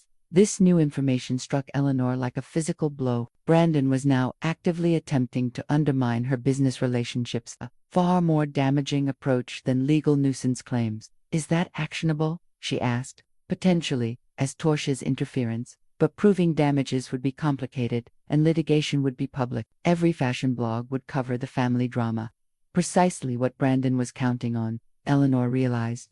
He knew she valued Heirloom Couture's reputation too much to engage in a public legal battle that would tarnish the brand's elegant image. What about the property issue? She asked. Has there been any movement on the building ownership? Your son acquired a minority stake through a shell company, but not enough to force any action. We've secured your lease for 3 years with renewal options. He can't displace you again. Small victories, Eleanor thought, in a war she'd never wanted to fight. After her attorney departed, Eleanor sat quietly in her office, contemplating how thoroughly her relationship with her children had deteriorated. What had begun as dismissal of her hobby had escalated to outright sabotage of her business, all because she dared to create something successful without their involvement or permission. Her assistant's voice interrupted her reflection. Ms. Harrison, Mr. Abernathy is on line 1. He says it's urgent. Eleanor frowned. Thomas's former attorney rarely contacted her directly these days, handling most matters through her own legal team. Harold, she greeted him. What can I do for you? The elderly lawyer's voice was grave. Eleanor, I'm calling as a courtesy. Brandon and Victoria came to see me last week, asking about contesting Thomas's will. The will was settled years ago, Eleanor said, confusion evident in her tone. Everything was distributed according to Thomas's wishes. Yes, but they're specifically interested in personal property items, family heirlooms, artwork, objects of particular sentimental value. A cold premonition formed in Eleanor's mind. What prompted this sudden interest? Harold hesitated. I shouldn't be telling you this, but Thomas would want me to look out for you. They brought an appraiser's report valuing several items from your home, in the mid-6 figures. They're claiming these items should have been specifically in the estate distribution rather than remaining with the household. The implication became instantly clear. They're selling them, Eleanor said flatly, or planning to. I can't speak to their intentions, Harold replied carefully, but I felt you should be aware of their inquiries. After thanking him and ending the call, Eleanor immediately called her housekeeper Martha, who had been with the family for over 20 years. Has anything been removed from the house recently? Artwork, silver, anything significant? Martha's hesitation told Eleanor everything. Miss Victoria took some things from the library last week, said you'd agreed she could redecorate her apartment with them. And Mr. Brandon borrowed some paintings from the upstairs hallway for his office. Eleanor closed her eyes, visualizing the items. The library contained Thomas's collection of rare first editions and a small Tiffany lamp that had been his grandmother's. The hallway featured several 19th-century landscapes that Thomas had lovingly collected over decades. When will you be home? Martha asked, concern evident in her voice. Home? The word struck Eleanor oddly. The Victorian house had been home for 30 years, filled with memories of raising children and building a life with Thomas. Yet increasingly, her apartment near the workshop felt more like home, a space that reflected her current self rather than her past. "I'll come by this evening to assess what's missing," Eleanor promised. The inventory took hours. With Martha's help, Eleanor moved methodically through the house, noting each missing item. The scope was worse than she'd feared, not just the library treasures and hallway paintings, but silver from the dining room, porcelain from the china cabinet, and most painfully, Thomas's collection of vintage watches, which he'd intended to pass down through generations. "Did they say anything about selling these things?" Eleanor asked Martha, who had become increasingly distressed as the inventory progressed. "Not directly," Martha admitted, "but Miss Victoria mentioned something about a consignment shop specializing in estate items, and Mr. Brandon asked me if I knew where the certificates of authenticity were kept for the artwork." Eleanor nodded, the final pieces falling into place. Her children were liquidating family heirlooms, items of both financial and sentimental value, without consultation or consent. The question was, why? Brandon's trust fund remained substantial, and Victoria regularly posted about luxury purchases on social media. This wasn't about immediate financial need. The answer came the following day. When May arrived at the workshop looking troubled. "Eleanor, I must tell you something. My nephew works at venture capital firm. They received pitch from your son yesterday." Eleanor listened with growing dismay as May explained that Brandon was seeking investment capital for a new fashion brand called Harrison Heritage, positioned as a legacy luxury label with established industry connections. The business plan apparently hinged on acquiring an existing successful atelier to kickstart production. "He's trying to create a competing brand using family money," Eleanor realized aloud, "and he's raising capital by selling family heirlooms to fund it." The breathtaking audacity of the scheme left her momentarily speechless. Not content with trying to take over her company, Brandon now planned to create a rival business, capitalizing on the Harrison name and the industry connections Eleanor had established. "What will you do?" May asked, concern evident in her shrewd eyes. Eleanor considered her options carefully. Direct confrontation had proven ineffective. Legal challenges would be protracted and publicly damaging. Family counseling seemed futile given the depth of the betrayal. "I need to secure what matters most," she decided finally. That evening, Eleanor returned to the family home with a moving crew and her attorney. Working efficiently, they carefully packed and removed the remaining significant heirlooms of both financial and sentimental value that rightfully belonged to the family legacy. Each piece was meticulously photographed and transported to secure storage. Eleanor's attorney documented the process, establishing clear chain of custody for items that might later be contested. As the last box was loaded, Eleanor stood in the entrance hall, surveying the house that had once represented everything she valued. Now it felt like a battlefield, each room holding memories of both joy and recent betrayal. Martha approached hesitantly. "Will you be staying tonight, Mrs. Harrison?" Eleanor shook her head. "No, Martha, I don't think I'll be staying here anymore." The decision, forming even as she spoke it, felt right. This house belonged to a different chapter of her life, one that was closing definitively. "I'll be in touch about arrangements for the property," she assured the worried housekeeper. "Your position is secure, regardless of what happens with the house." As Eleanor's car pulled away, she caught a final glimpse of the Victorian silhouette against the evening sky. Thomas had loved this house, had envisioned grandchildren running through its rooms someday. How differently things had turned out. Her phone buzzed with a text from Sophia. "Emergency meeting tomorrow. Neiman Marcus wants to double our order for holiday. Need to discuss production capacity ASAP." The message pulled Eleanor's focus back to the present, to the thriving business she had built, the loyal team that supported her vision, the future that stretched before her, full of creative possibility. Whatever Brandon and Victoria were plotting, they couldn't take that from her. The company was legally protected, her creative vision firmly established, her position in the industry secured through her own merit. As for the will, that was another matter entirely. Perhaps it was time to clarify exactly what legacy she intended to leave behind, and to whom. Eleanor sat alone in her studio, surrounded by sketches pinned to every wall. Outside, Manhattan glittered beneath a winter sky, the December cold pressing against the windows. Fashion Week was 6 weeks away. and Heirloom Couture would present its first full runway collection, a make-or-break moment for the brand. Yet the designs weren't flowing as they usually did. For days, Eleanor had produced technically proficient work that nonetheless felt hollow, lacking the emotional resonance that had become her signature. "You were stuck," May observed, appearing with 2 cups of tea. "No question, just a statement of fact," as she settled into the chair opposite Eleanor's desk. "I am," Eleanor admitted, accepting the tea gratefully. "Everything I create feels safe, derivative, like I'm designing what's expected rather than what matters." May nodded, her shrewd eyes taking in the neat, professional sketches that surrounded them. "Because you separate heart from hands, cannot create from empty vessel." The simple wisdom struck Eleanor deeply. She had been compartmentalizing, pushing down her personal turmoil to focus on business concerns. The strategy had allowed her to function through months of legal harassment and family betrayal, but it had cut her off from the emotional wellspring of her creativity. "What's the collection called?" May asked, gesturing at the mood board where untitled FW25 was the only label. Eleanor shrugged. "The PR team suggested refined evolution or structured elegance, something that builds on our existing brand identity." May made a dismissive noise. "Marketing words. Empty calories." She studied Eleanor carefully. "What story you need to tell?" The question lingered as Eleanor moved through her day: production meetings, supplier negotiations, a conference call with the event planning team for Fashion Week. Throughout, May's words echoed, "What story you need to tell."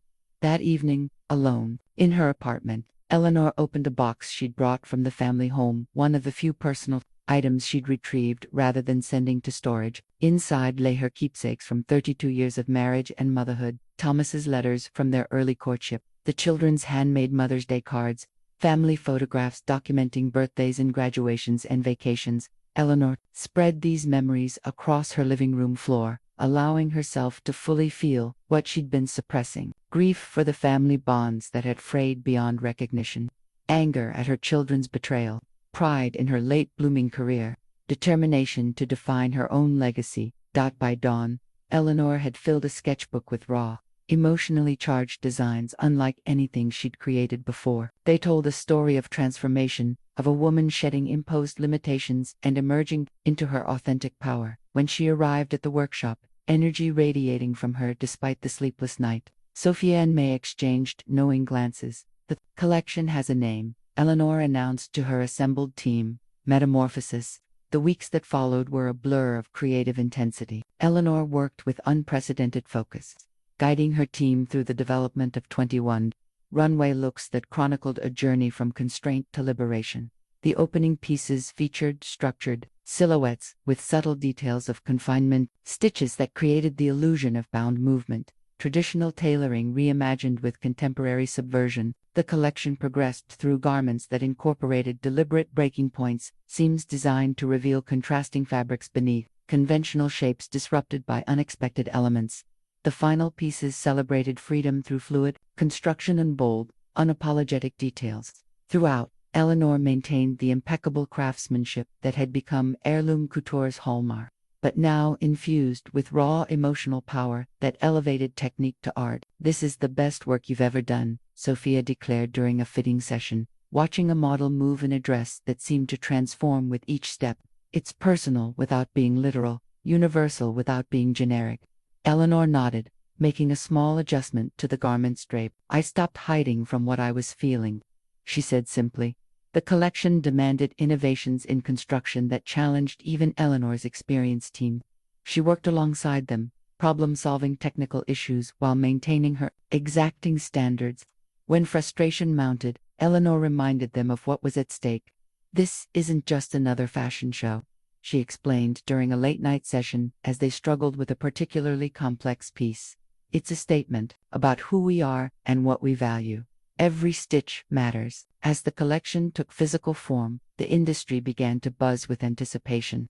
Editors who had received private previews hinted at something extraordinary in the works. Celebrities requested seats at the show. Buyers rearranged schedules to ensure they wouldn't miss what was increasingly positioned as a defining moment of the season. Through it all, Eleanor maintained strict security protocols. After Victoria's previous leaking of designs, access to the workshop was carefully controlled. Samples were kept under lock and key when not being actively fitted or photographed. Even trusted team members were limited to viewing only the pieces they directly worked on. Isn't this excessive? Sophia questioned gently, watching security escort a fabric supplier from the building after a delivery. We're creating fashion, not state secrets. Eleanor was unapologetic. We've been burned before. I won't let it happen again. The precautions proved prescient when, 2 weeks before Fashion Week, Brandon and Victoria made their first attempt at reconciliation since the legal proceedings began. Mom, we've been thinking. Victoria's voice was honey-sweet on the phone. This feud has gone on too long. We're family, we should be supporting each other. Eleanor balanced the phone between ear and shoulder as she hand-stitched delicate bead onto what would become the collection's closing look. I'm glad to hear that Victoria, Brandon and I want to take you to dinner, Victoria continued. Somewhere nice, neutral ground, just to talk. The timing was suspicious, just as the collection was nearing completion, just as industry buzz was building toward Fashion Week. Eleanor thought of the family heirlooms sold without permission, the legal harassment, the attempts to undermine her business relationships. I appreciate the gesture, Eleanor said carefully, but I'm on deadline for Fashion Week, perhaps after the show. Victoria's disappointment seemed genuine. But that's why we wanted to do it now. To support you during this stressful time.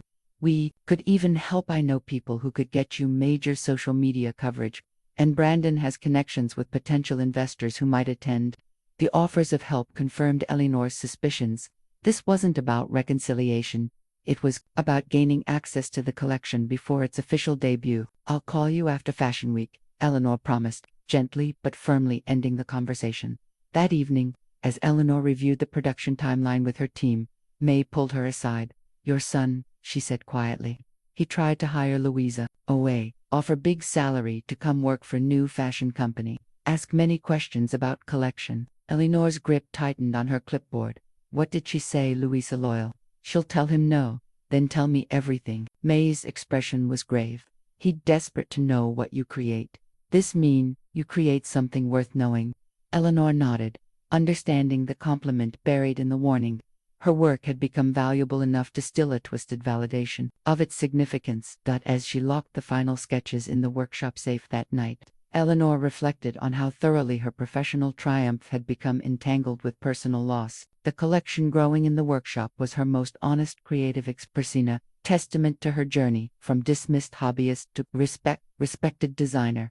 That her own children would try to undermine rather than celebrate this achievement remained a wound that no professional success could fully heal. The morning of the Heirloom Couture runway show dawned clear and cold, a perfect February day that belied the nervous energy coursing through Eleanor's team. They had taken over a loft space in Chelsea, transforming it into backstage headquarters hours before the scheduled afternoon presentation. Final model fitting in 15 minutes, Sophia called, clipboard in hand as she navigated the controlled chaos. Racks of meticulously labeled garments lined one wall, each outfit complete with accessories and detailed dressing instructions. Makeup artists and hairstylists were already at work, transforming models into the physical embodiment of Eleanor's vision. Eleanor stood slightly apart, mentally reviewing every aspect of the presentation. The Metamorphosis collection represented not just her creative evolution, but a public statement about her place in the industry. After months of behind-the-scenes struggles with her children, today was about reclaiming her narrative on her own terms. Nervous, May appeared at her side. Amid the swirling activity. Terrified, Eleanor admitted with a small smile. But ready. The venue, a renovated industrial space in the meatpacking district, had been transformed according to Eleanor's specific instructions. Unlike typical fashion shows with straight runways and static lighting, she had designed a circular path with lighting that would gradually shift throughout the presentation, mimicking the journey from dawn to full daylight, from constraint to liberation. As models began their final fittings, Eleanor moved among them, making minute adjustments to each look. A sleeve repositioned by half an inch, a belt tightened to create precise draping, a hemline checked for absolute evenness, details that might seem obsessive to outsiders but were essential to her exacting standards. Ms. Harrison, her assistant, approached hesitantly. There's a situation at the front entrance. Your children are here, insisting on being admitted. Eleanor had anticipated this. Do they have invitations? No, but they're telling security their family, and should be on the list. Eleanor had deliberately not included Brandon and Victoria among the invited guests, a decision made not out of pettiness but self-preservation. Today needed to be about the work, not family drama. Please inform them that the guest list is final, and no exceptions can be made due to security protocols. Eleanor kept her tone neutral, professional. If they wish to see the collection, they can attend the press viewing tomorrow, like other uninvited industry members. The assistant nodded, relieved to have clear direction. As she departed, Sophia approached with the show director. "We have a seating issue," Sophia explained. "Anna Winter's office called. She's attending personally rather than sending a deputy, which means we need to adjust the front row." This unexpected development Vogue's legendary editor-in-chief to attend the first-time runway show momentarily pushed family concerns from Eleanor's mind. It was both an honor and added pressure. Anna's approval or disapproval could significantly impact Heirloom Couture's trajectory. The next 2 hours passed in a blur of final preparations.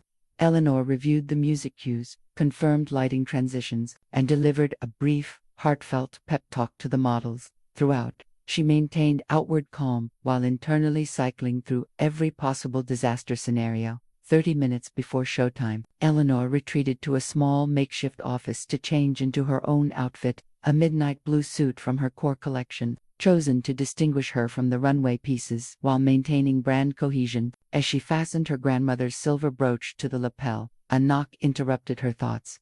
"I'm sorry, Miss Harrison," her assistant said, appearing in the doorway. "Your children have purchased tickets to the standing section from someone outside. Security can't legally stop them since they have valid tickets, but I wanted you to know." Eleanor nodded, unsurprised by their persistence. "Thank you for telling me. It's fine, just ensure they remain in the general audience area." As guests began arriving, Eleanor positioned herself backstage, watching through a monitor as the space filled with fashion editors, buyers, celebrities, and influencers. Sophia coordinated with PR representatives, ensuring key industry figures were properly seated and documented. From her vantage point, Eleanor could see Brandon and Victoria entering, dressed impeccably and immediately working the room, introducing themselves to influential attendees as Eleanor Harrison's children with practiced charm. The sight triggered a complex emotion, not quite anger, not quite sadness, but a resigned recognition of how thoroughly they had become strangers to her.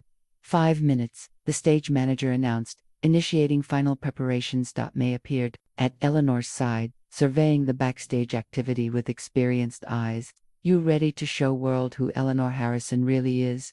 The question carried weight beyond the immediate context of the fashion show. This collection represented Eleanor's most honest creative expression, the culmination of a journey from dismissed hobbyist to confident artist. "Yes," she answered simply, "I am." The house lights dimmed. Anticipatory murmurs from the audience faded to silence. The first notes of the carefully selected soundtrack began, a minimal piano composition that would build gradually throughout the presentation. The opening look emerged onto the runway, a structured suit with subtle design elements that hinted at constraint, invisible stitching creating the illusion of bound movement, traditional tailoring with contemporary subversion. The model moved with deliberate precision through the circular path as dawn-like lighting emphasized the garment's architectural qualities. Each subsequent look built upon the narrative, the collection progressing from structure to fluidity, from constraint to freedom. Fabrics evolved from sturdy wools and structured silks to flowing jerseys and diaphanous chiffons. Colors shifted from muted neutrals to increasingly confident tones, culminating in a deep, vibrant blue that had become Eleanor's signature. From her position backstage, Eleanor could see the audience's reaction shifting from polite interest to genuine engagement. Phones raised to capture specific looks, editors leaning forward in their seats. Anna Wintour, inscrutable behind her signature sunglasses, but notably still present rather than departing early. The pivotal ninth look, a dress that appeared conventionally structured from the front but revealed an unexpected open back with intricate lacework, drew audible reactions as the model turned. It was the physical manifestation of Eleanor's personal journey, presenting a composed face to the world, while privately breaking free of constraints. As the final model completed her circuit, wearing a flowing gown in midnight blue with architectural elements that somehow managed to be both structured and free, Eleanor felt a weight lifting. Regardless of critical reception, she had created something authentic, something that reflected her truth, the soundtrack faded. The final model disappeared backstage. A moment of complete silence hung in the air, that breathless pause before audience response that every designer dreads. Then, applause. Not polite, perfunctory clapping, but genuine, enthusiastic appreciation that built into a standing ovation, led by Anna Wintour, herself the fashion industry's ultimate validation. Sophia appeared at Eleanor's side, eyes wide. "They want you to take a bow, now." Eleanor hesitated, momentarily overwhelmed.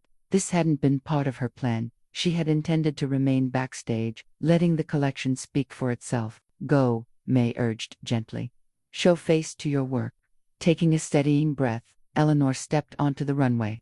The applause intensified as she walked the same circular path her designs had traveled, acknowledging the audience with dignified nods. When she reached the point directly opposite where Brandon and Victoria stood, Eleanor paused briefly, meeting their gaze across the crowded space. In that moment of connection, she saw complex emotions play across their faces. Pride mingled with envy, admiration with resentment, recognition of her achievement with calculation of its value. It was, perhaps, the most honest exchange they had shared in years. Eleanor completed her circuit and disappeared backstage into a swarm of congratulations from her team. The post-show chaos of media requests, buyer inquiries, and celebrity compliments would soon descend, but for now, there was only the pure satisfaction of creative visions successfully realized. As her team celebrated around her, Eleanor found herself standing before a monitor displaying the empty runway, the ghostly echo of her collection still visible in her mind's eye. Each garment had carried part of her story, from the woman she had been to the woman she had become. "You did it," Sophia said, appearing at her side with uncharacteristic stillness. "You really did it." Eleanor nodded, understanding that it encompassed more than just a successful fashion show. She had reclaimed her voice, defined her legacy, and declared her independence stitch by hard-earned stitch. Metamorphosis has redefined what we expect from American luxury. Women's Wear Daily declared in their front-page coverage. Eleanor Harrison hasn't just entered the fashion conversations, he's changed its direction. Sophia read the review aloud. During the post-show debriefing at the atelier, where Eleanor's team had gathered to assess their Fashion Week triumph, the collection had received unanimous acclaim, with orders from prestigious retailers already exceeding projections. Vogue called it technically brilliant and emotionally resonant. Sophia continued, scrolling through her tablet, and The Times said it elevates craftsmanship to high art while remaining profoundly wearable, which is exactly what we've been positioning as our brand identity. Eleanor accepted the praise with quiet gratitude, still processing the events of the previous day.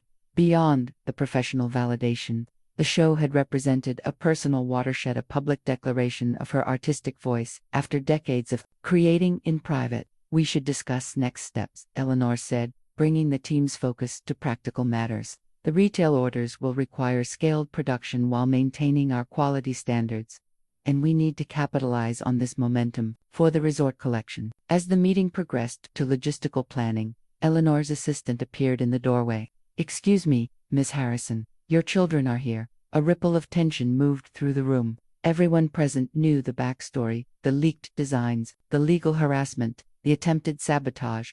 Eleanor noted Sophia and May exchanging concerned glances. "Thank you," Eleanor said calmly. "Please show them to my office. We'll conclude this meeting later." As her team dispersed, Sophia lingered. "Do you want me to stay, or have someone close by?" Eleanor appreciated the protective impulse but shook her head. "I'll be fine. This conversation is overdue."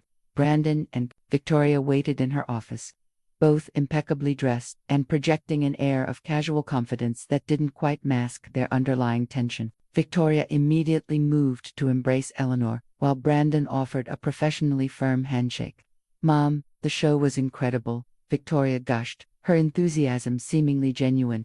"I had no idea you were creating something so important."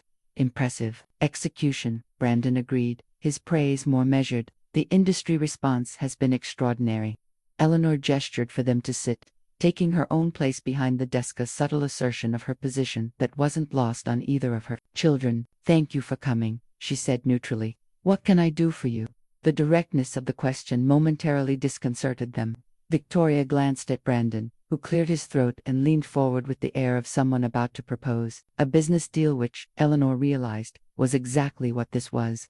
We've been thinking about our family situation, Brandon began, his tone carefully modulated.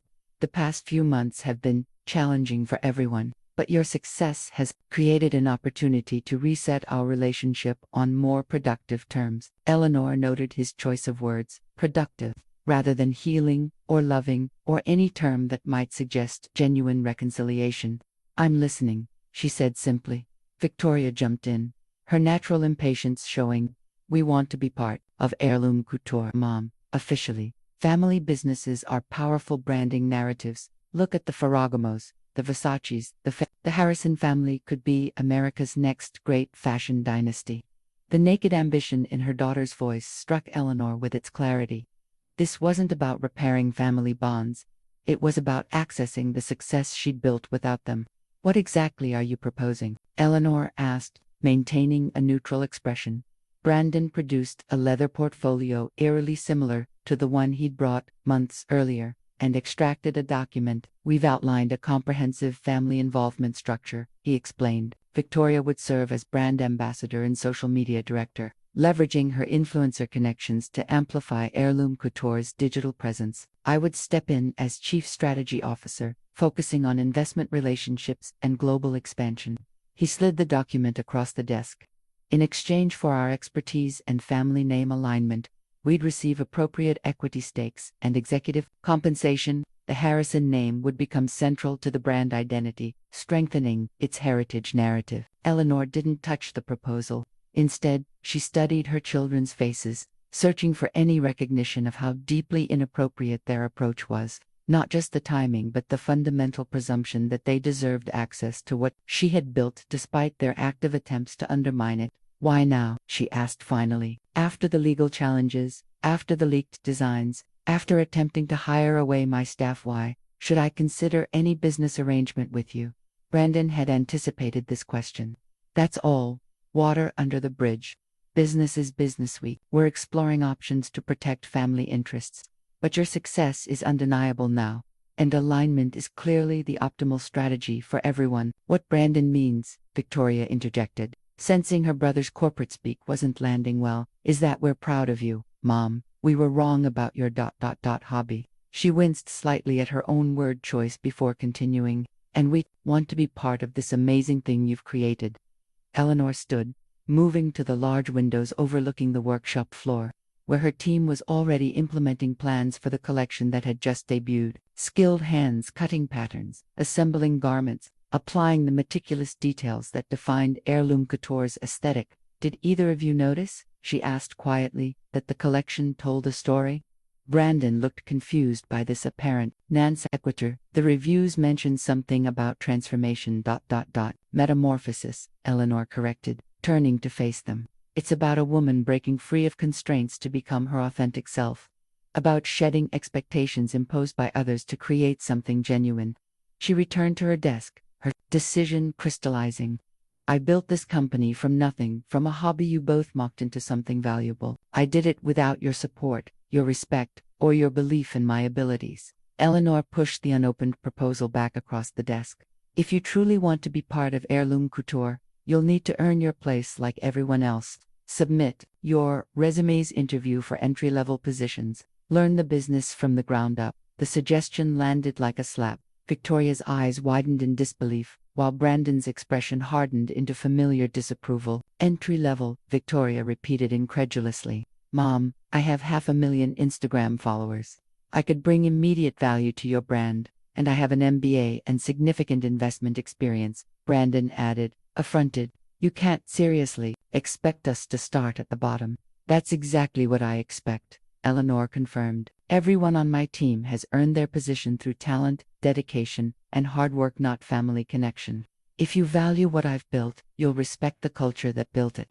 Brandon gathered the rejected proposal with barely controlled anger. This is ridiculous. We're offering you legitimacy, connections, resources. I don't need legitimacy from anyone, Eleanor interrupted gently. The work speaks for itself. Victoria, always quicker to adapt than her brother, shifted tactics. Okay, let's say we consider this. Starting at the bottom thing, what would that actually look like? Eleanor recognized the question as partially genuine curiosity and partially an attempt to negotiate. It would mean coming in with humility and a willingness to learn. Victoria, you could assist our digital team, understanding our brand voice, before presuming to shape it.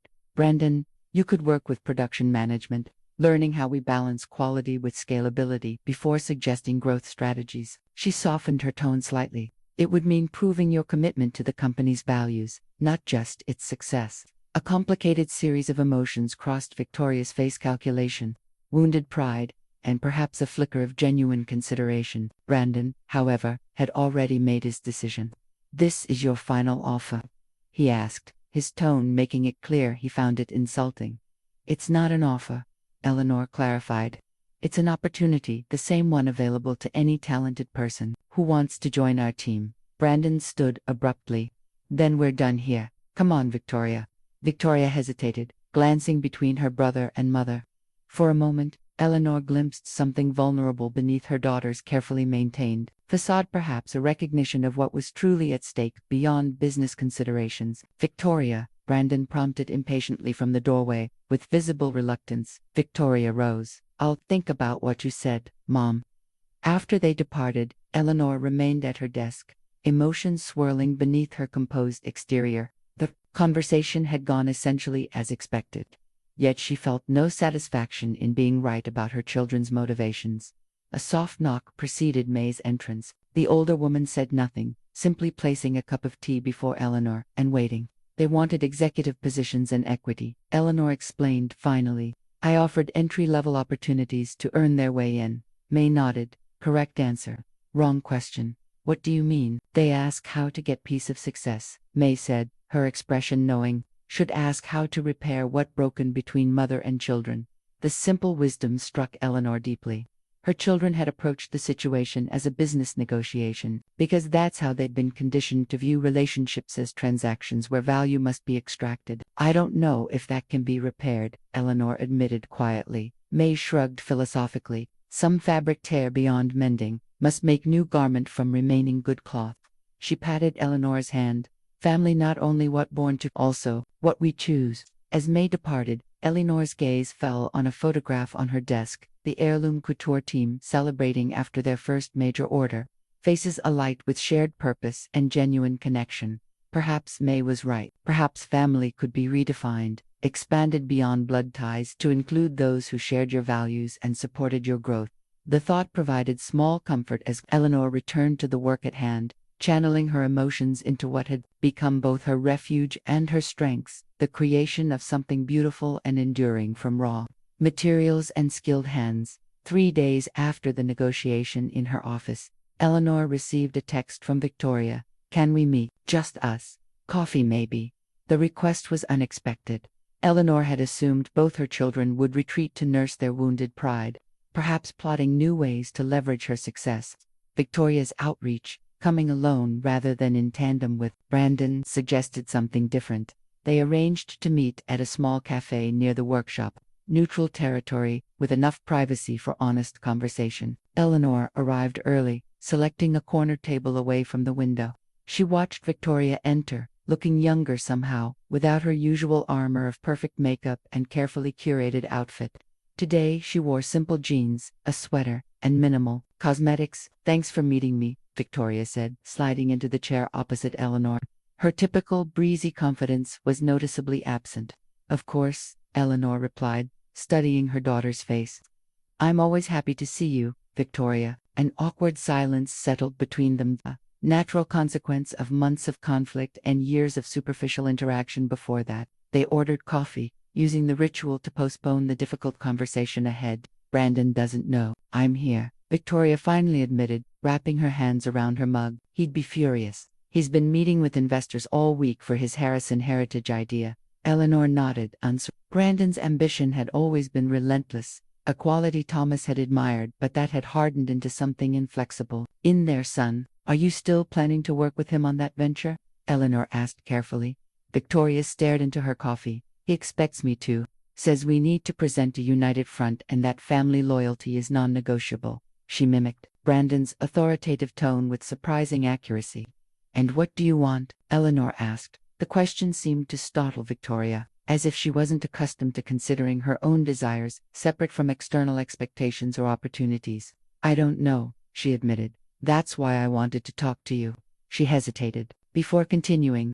What you said about starting at the bottom and earning a place, did you mean it? Or was that just a polite way of telling us to get lost? I meant it, Eleanor confirmed. For both of you. Victoria picked at the cardboard sleeve on her coffee cup. I've been thinking about that, a lot, actually. And about the show. She looked up, meeting Eleanor's eyes directly. The collection was beautiful, Mom. Not just trendy or expensive looking, but actually beautiful. I've never created anything like that, anything real. The vulnerability in her daughter's voice touched Eleanor deeply. For years, Victoria had curated a digital existence, constructing a persona around consumption rather than creation. This moment of genuine self-reflection felt precious and fragile. Creation is a skill like any other, Eleanor said gently. It can be learned by anyone. Victoria asked skeptically. Or do you need special talent? Because Brandon always said, I was the social one, not the smart one or the creative one. Eleanor felt a flare of anger toward her son for this casual undermining of his sister's potential. Your brother doesn't get to define your capabilities, she said firmly. And yes, anyone can learn to create. Talent helps, but persistence matters more. Victoria nodded slowly, absorbing this. What would it look like if I took your offer seriously? Starting at the bottom, it would be hard, Eleanor answered honestly. Long hours, unglamorous tasks, constructive criticism from people younger than you. You'd need to check your ego at the door and genuinely commit to learning, rather than deflating Victoria's interest. The candid assessment seemed to intrigue her. People would think I got the job because I'm your daughter. Initially, yes, Eleanor acknowledged. You'd have to work twice as hard to prove yourself. Is that something you're willing to do? Victoria didn't answer immediately, instead reaching into her bag to extract a small sketchbook. I've been drawing again, she said, sliding it across the table with visible hesitation. Nothing fancy, just ideas. Eleanor opened the notebook, surprised to find page after page of clothing sketches. They were amateur but showed genuine effort, attempts to understand how garments were constructed, notes about fabrics and draping, even a few swatches taped to the margins. When did you start this? Eleanor asked, turning the pages with growing interest. After I saw the collection, Victoria admitted. I couldn't stop thinking about that blue dress with the architectural shoulder. I wanted to understand how it worked. Eleanor recognized something in her daughter's awkward sketches, on echo of her own early attempts. Before experience had refined her hand, there was genuine curiosity here, a desire to understand rather than simply possess. These show promise, she said truthfully. You have an intuitive sense of proportion. Victoria's face brightened at the specific praise. Really, I know they're super basic, but I thought maybe if I practiced. Eleanor closed the sketchbook, returning it with careful respect. Victoria, I'll be direct. If you're interested in fashion because it's suddenly cool to have a designer mother, this won't work. The novelty will fade, and the hard work remains. But if you're genuinely interested in learning the craft itself, that's different. I don't know if I am, Victoria admitted with surprising honesty, but I'd like to find out. Eleanor considered her daughter thoughtfully. This might be performative, another calculated attempt to gain access to Heirloom Couture's success. Or it might represent a genuine turning point, a first step toward authentic connection. There's an apprentice program starting next month, Eleanor said finally. 3 days a week, learning basic construction techniques. Everyone starts there, no exceptions, no shortcuts. Victoria nodded, absorbing the information. And the other days, you'd work with our production team. Inventory, management, quality control, coordination with the atelier, essential but unglamorous work that forms the backbone of any successful fashion house. Would I report to you? Victoria asked. Eleanor shook her head. You'd report to our production manager and studio director, like any other apprentice. I would receive the same updates I get about all team members, nothing more. So no special treatment, Victoria clarified. None, Eleanor confirmed. If anything, the standards would be higher for you, to avoid any appearance of favoritism. Victoria fell silent, tracing patterns on the table with her fingertip. Eleanor waited, giving her daughter space to consider what was being offered. Just a job, but a chance to rebuild their relationship on new terms. Brandon will see it as betrayal, Victoria said finally. Choosing your company over his. Perhaps, Eleanor acknowledged. But you're 24 years old, Victoria. Your choices should reflect your own priorities, not your brother's. Victoria looked up, a glimmer of her usual decisiveness returning. When does the apprentice program start? April 15th. Applications close next week, so I'd need to decide quickly. Eleanor nodded. Yes. And you should know that if you apply, you'll be evaluated on your own merits. I won't intervene in the selection process. Victoria absorbed this with surprising equanimity. That's fair. She hesitated before adding, if I do this, if I'm accepted, we wouldn't tell anyone. I'm your daughter, at least not at first. I want to know if I can actually do it, not just trade on the Harrison name. The request surprised Eleanor. It was perhaps the first time Victoria had deliberately chosen to step away from status or advantage rather than toward it. If that's what you want, Eleanor agreed. As they parted outside the cafe, Victoria initiated an awkward hug, briefer than her usual performative embraces, but somehow more genuine. Thank you, she said simply, for not just writing me off. Eleanor watched her daughter walk away, feeling cautiously hopeful. Victoria had many hard choices ahead if she truly intended to pursue this path. Whether her interest would withstand the rigors of actual work remained to be seen, but she had taken a first step away from entitlement and toward earning her place not just in Eleanor's company, but in her own life. Eleanor's attorney spread the documents across her desk, each requiring her signature. The spring sunlight streamed through the windows of the corner office, illuminating the papers that would codify her legacy. Are you certain about these provisions? Harold Abernathy asked, his tone professionally neutral despite his long history with the Harrison family. Thomas would have. Thomas isn't here, Eleanor interrupted gently, and circumstances have changed significantly. Harold nodded, accepting her authority while fulfilling his duty to ensure she understood the implications of her decisions. The Heirloom Couture Trust is straightforward. The company remains intact with professional management should anything happen to you, with profits directed to the foundation. Eleanor signed the document, watching as her signature made official what she had spent months carefully structuring. Heirloom Couture would never be dismantled, sold off, or used as a personal ATM by anyone including her children. Now the foundation documents, Harold continued, sliding forward another set of papers. The Eleanor Harrison Foundation for Artisanal Craftsmanship will be established with initial funding of $5 million, with additional funding from your estate upon your death. This signature felt particularly meaningful. The foundation would provide scholarships, apprenticeships, and resources to support traditional craftsmanship across multiple disciplines, preserving techniques at risk of being lost in an age of mass production. And finally, Harold said, his tone softening slightly, the personal bequests. Eleanor reviewed these most carefully. Despite everything that had transpired, she had not disinherited her children. Brandon and Victoria would each receive a trust that provided reasonable comfort without excessive wealth, structured to reward productive work rather than idle consumption. More significant than the financial provisions were the personal items Eleanor had designated for each of them. For Brandon, Thomas's watch collection, recovered from the auction house where he had attempted to sell it along with a letter Thomas had written to his son but never delivered, found among his papers after his death. For Victoria, Eleanor had designated her grandmother's sewing box, complete with the vintage silver thimble that had symbolized the passing of knowledge between generations. Whether Victoria would value this legacy remained to be seen, but Eleanor felt it important to offer the connection. And this item, Harold asked, indicating a provision for a commissioned bespoke garment for each child. I'm creating a piece for each of them, Eleanor explained, something that expresses who they are, who they could be, at their best. The project had become unexpectedly meaningful. For Brandon's garment, she was designing a suit that honored his desire for recognition, while incorporating subtle elements that recalled Thomas's more thoughtful approach to success. For Victoria, she was creating a dress that balanced elegance with authenticity, structured to evolve as the wearer herself evolved. They may never wear them, Harold noted pragmatically. Perhaps not, Eleanor acknowledged, but creating them matters to me. With the final signatures complete, Harold gathered the documents. I'll file these immediately. Is there anything else you need?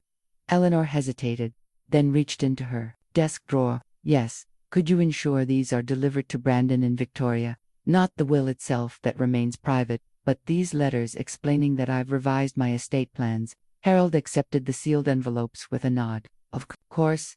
After he departed, Eleanor sat quietly, absorbing the significance of what she had done. These documents represented not just the distribution of assets, but her values, made concrete a statement about what she believed mattered beyond material wealth. Her reflection was interrupted by a knock at her office door. May entered, accompanied by a young woman Eleanor recognized as May's granddaughter, Lily. "You remember Lily," May said. "She finished fashion program at Parsons last month." Eleanor greeted the young woman warmly. She had met Lily several times over the past year, impressed by her technical precision and innovative approach to traditional techniques. "Congratulations on your graduation," Eleanor said. "Your grandmother tells me you were at the top of your class." Lily blushed slightly at the praise. "Thank you. My final collection was very influenced by your work, especially your integration of architectural elements with historical references." Lily looking for position, May stated directly. "I tell her to apply properly through HR, but also tell her to show you portfolio." Eleanor understood the delicate balance. May was attempting to strike knots, seeking special treatment for her granddaughter, while ensuring her talent received proper consideration. It reminded her of her own arrangement with Victoria, who had submitted her application to the apprentice program 2 weeks earlier under her mother's maiden name to ensure objective evaluation. "I'd be happy to review your portfolio," Eleanor agreed, gesturing for Lily to sit. What followed was an impressive presentation. Lily's work showed not just technical skill, but a distinctive viewpoint, one that complemented Heirloom Couture's aesthetic while bringing fresh perspective. "These are exceptional," Eleanor said honestly when Lily finished. "Especially your innovative approach to traditional hand-finishing techniques." "Lily spends summers with me in Hong Kong," May explained proudly. "Learn old ways before new ways." Eleanor nodded thoughtfully. This was precisely the philosophy she hoped to encourage through her foundation, the preservation of traditional craftsmanship as a foundation for innovation rather than an alternative to it. "We have an associate designer position opening in the fall," Eleanor said. "I can't make any promises, but I'd encourage you to apply. Your work deserves serious consideration." Lily's expression brightened. "Thank you. That means a lot coming from you." After Lily excused herself, May remained, studying Eleanor with shrewd eyes. "You finished legal papers today?" Eleanor nodded, unsurprised by May's perception. "Yes, everything is arranged as it should be." "Good," May approved. "Important to put house in order, even when house still standing strong." The wisdom in the simple statement resonated with Eleanor. She had spent months focused on legal protections and formal structures, necessary though they were. Perhaps now it was time to rebuild what could be salvaged of her personal relationships. Victoria submitted her application, Eleanor shared, under a different name to ensure fair consideration. May nodded approvingly.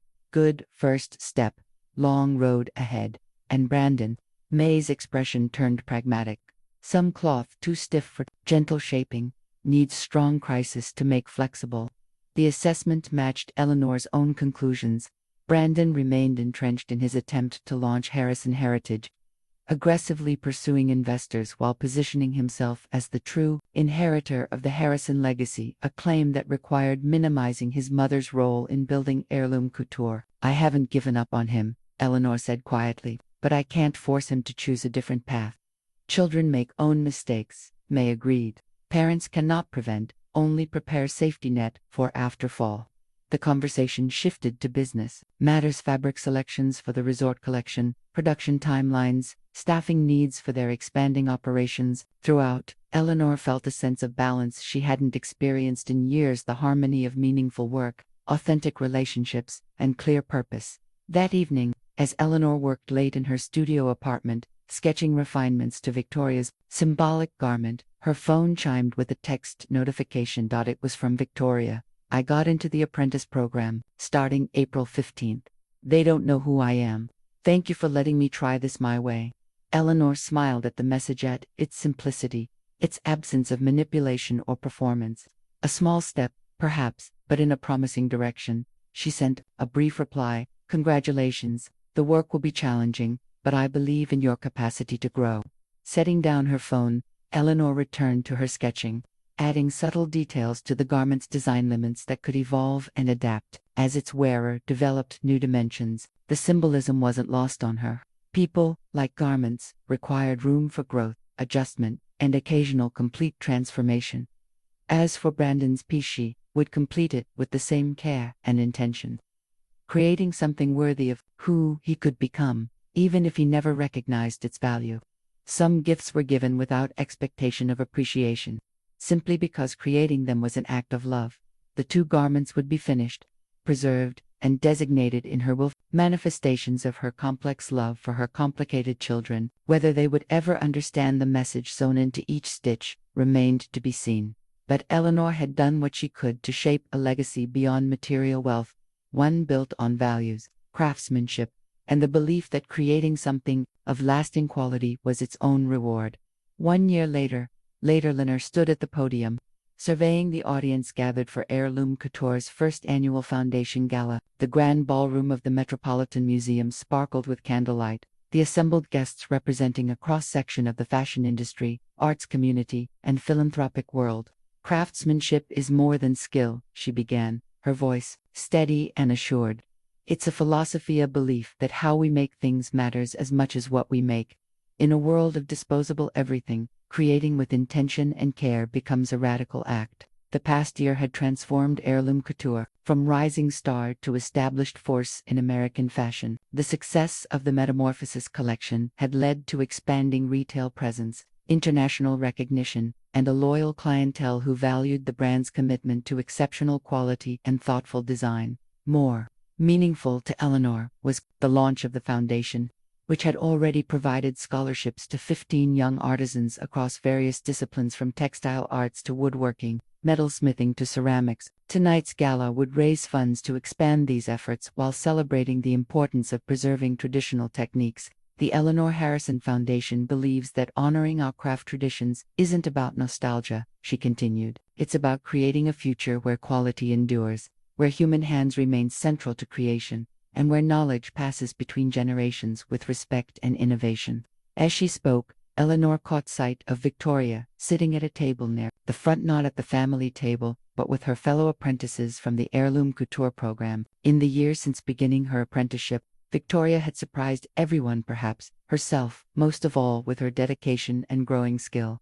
The transformation hadn't been smooth. Victoria had struggled initially with the unglamorous reality of entry-level work, the humbling experience of being a beginner, and the difficulty of establishing relationships based on merit rather than status. There had been tears, frustrations, and moments of nearly quitting, but she had persevered, gradually earning the respect of her colleagues through consistent effort rather than family connection. Eleanor had maintained professional distance, receiving the same reports on Victoria's progress as she did for any apprentice, neither intervening nor showing favoritism. Only in recent months had their personal relationship begun to heal, through cautious Sunday brunches and occasional walks, where they discussed design philosophy rather than family history. Victoria had even begun using her real name at work, having proven herself sufficiently that the revelation of her identity was met with shrugs rather than suspicion. Brandon's path had taken a different direction. Harrison Heritage had launched with considerable investment, positioned as luxury with legacy, and heavily marketed through Victoria's former influencer connections, but without solid design, direction, or authentic craftsmanship to support the marketing claims. The brand had struggled to gain traction beyond initial curiosity. Eleanor spotted him now at a table near the back, his presence at the gala a surprise she was still processing. The invitation had been extended as a professional courtesy to a fellow designer, with no expectation he would accept. Yet here he was, watching his mother with an expression that mingled pride and resentment in equal measure. Their relationship remained strained, limited to occasional tense family dinners and necessary communication about the family home, which Eleanor had finally sold 6 months earlier. The proceeds had been distributed according to her revised estate plan, providing Brandon with funds that had temporarily stabilized his struggling company. Tonight, we celebrate not just Heirloom Couture's success, Eleanor continued, but the broader community of makers who believe that excellence isn't an accident, it's a deliberate choice, repeated daily. I'm particularly proud to announce our apprenticeship expansion program, which will place promising artisans with master craftspeople across the country. Applause greeted this announcement, Eleanor acknowledged it with a nod before introducing the first recipient of the Foundation's Lifetime Achievement Award, Mei Chen, whose 6 decades of tailoring expertise now lived on through both her own granddaughter and the dozens of apprentices she had mentored at Heirloom Couture. Mei approached the podium with characteristic directness, her diminutive stature belying her commanding presence. "I accept this honor not for myself, but for all who keep old knowledge alive while creating new beauty. This is how we build bridge between past and future." The evening progressed through dinner, speeches, and an auction of one-of-a-kind pieces created by Foundation-supported artisans. Throughout, Eleanor moved among the tables, connecting with supporters and recipients alike, her natural reserve balanced by genuine passion for the Foundation's mission. When she reached Victoria's table, her daughter stood to introduce her, gesture that acknowledged both their professional relationship and their personal connection. "Everyone, this is Eleanor Harrison, who you obviously know professionally," Victoria said with surprising poise. "She's also my mother, though she's never let that fact influence how hard she makes me work." The comment drew knowing laughter from the other apprentices who had witnessed Victoria's journey from entitled newcomer to dedicated student. Eleanor felt a quiet pride in her daughter's growth, not just in technical skills but in character. "Victoria is establishing her own path," Eleanor responded simply. "All I did was provide an opportunity. She's the one doing the work." Later, as the event wound down, Eleanor found herself face to face with Brandon near the coat check. He looked tired, the confident facade slightly worn at the edges. "Impressive event," he offered, the compliments seeming genuine despite its brevity. "Thank you for coming," Eleanor replied. "It means a lot to have family here." An awkward silence stretched between them, filled with unspoken grievances and cautious hope. "Harrison Heritage is expanding to accessories," Brandon said finally. "Small leather goods, scarves. The apparel hasn't quite found its market." The admission of struggle clearly cost him, representing perhaps the most honest conversation they'd had in over a year. "Finding your authentic voice takes time," Eleanor said, offering neither criticism nor easy solutions. "It took me decades." Brandon nodded, absorbing this. "I've been thinking about what you said about starting at the Foundation and building up. I dismissed it at the time, but—" he hesitated, pride warring with practicality. "I might have benefited from more hands-on experience." It wasn't an apology or a reconciliation, but it was an acknowledgement, a small crack in the wall of certainty he'd built around himself. "It's never too late to learn," Eleanor said simply. "The Foundation has programs for adults seeking to develop craftsmanship skills, not just in fashion, but across many disciplines." Brandon's expression suggested he was considering this possibility more seriously than she would have expected. "I'll look into it." As they parted, Eleanor felt neither the satisfaction of victory nor the ache of continued estrangement, but something more nuanced, the recognition that healing would come slowly, if at all, through small moments of honesty, rather than dramatic reconciliation.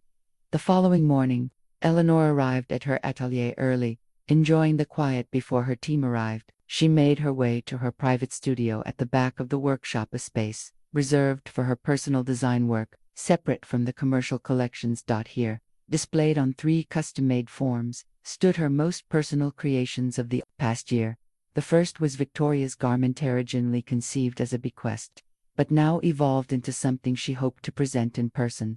The dress had transformed during its creation, incorporating elements inspired by Victoria's unexpected growth. What had begun as a symbolic gesture had become a genuine creative collaboration as Eleanor integrated techniques Victoria was mastering into the final design. The second was Brandon's suit, still awaiting its recipient's readiness to receive it, but completed with the same care and intention, as if acceptance were certain. Eleanor had poured into it her hopes for her son's potential, creating a garment that honored his ambition while tempering it with elements of his father's wisdom. The third form displayed her newest creation, a garment she was designing for Lily Chen, Mei's granddaughter, who had indeed joined Heirloom Couture as an associate designer and was showing remarkable promise. The piece incorporated techniques from both Eastern and Western tailoring traditions, symbolizing the transmission of knowledge across cultures and generations.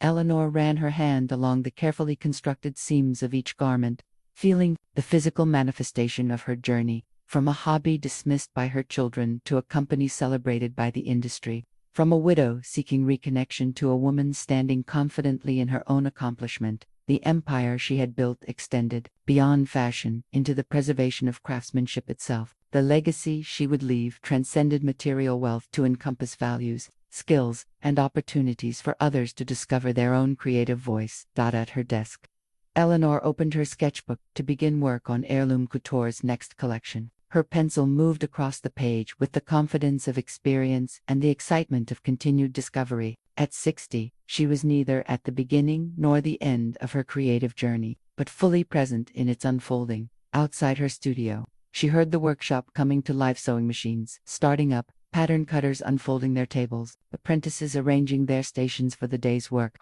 Among them was Victoria, arriving early as had become her habit. Eager to master new techniques, Eleanor smiled, returning to her sketch. The business she had built from dismissed hobby to international brand was thriving.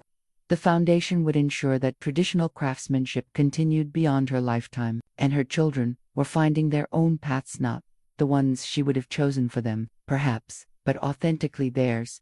She had cut them out of her will, in a sense not from vindictiveness but from recognition that true inheritance wasn't financial control but the values, skills, and self-knowledge that allowed one to build something meaningful. That was the legacy she had always intended to leave, not an empire of things, but the understanding that creation itself, with integrity, skill, and purpose, was life's most profound inheritance.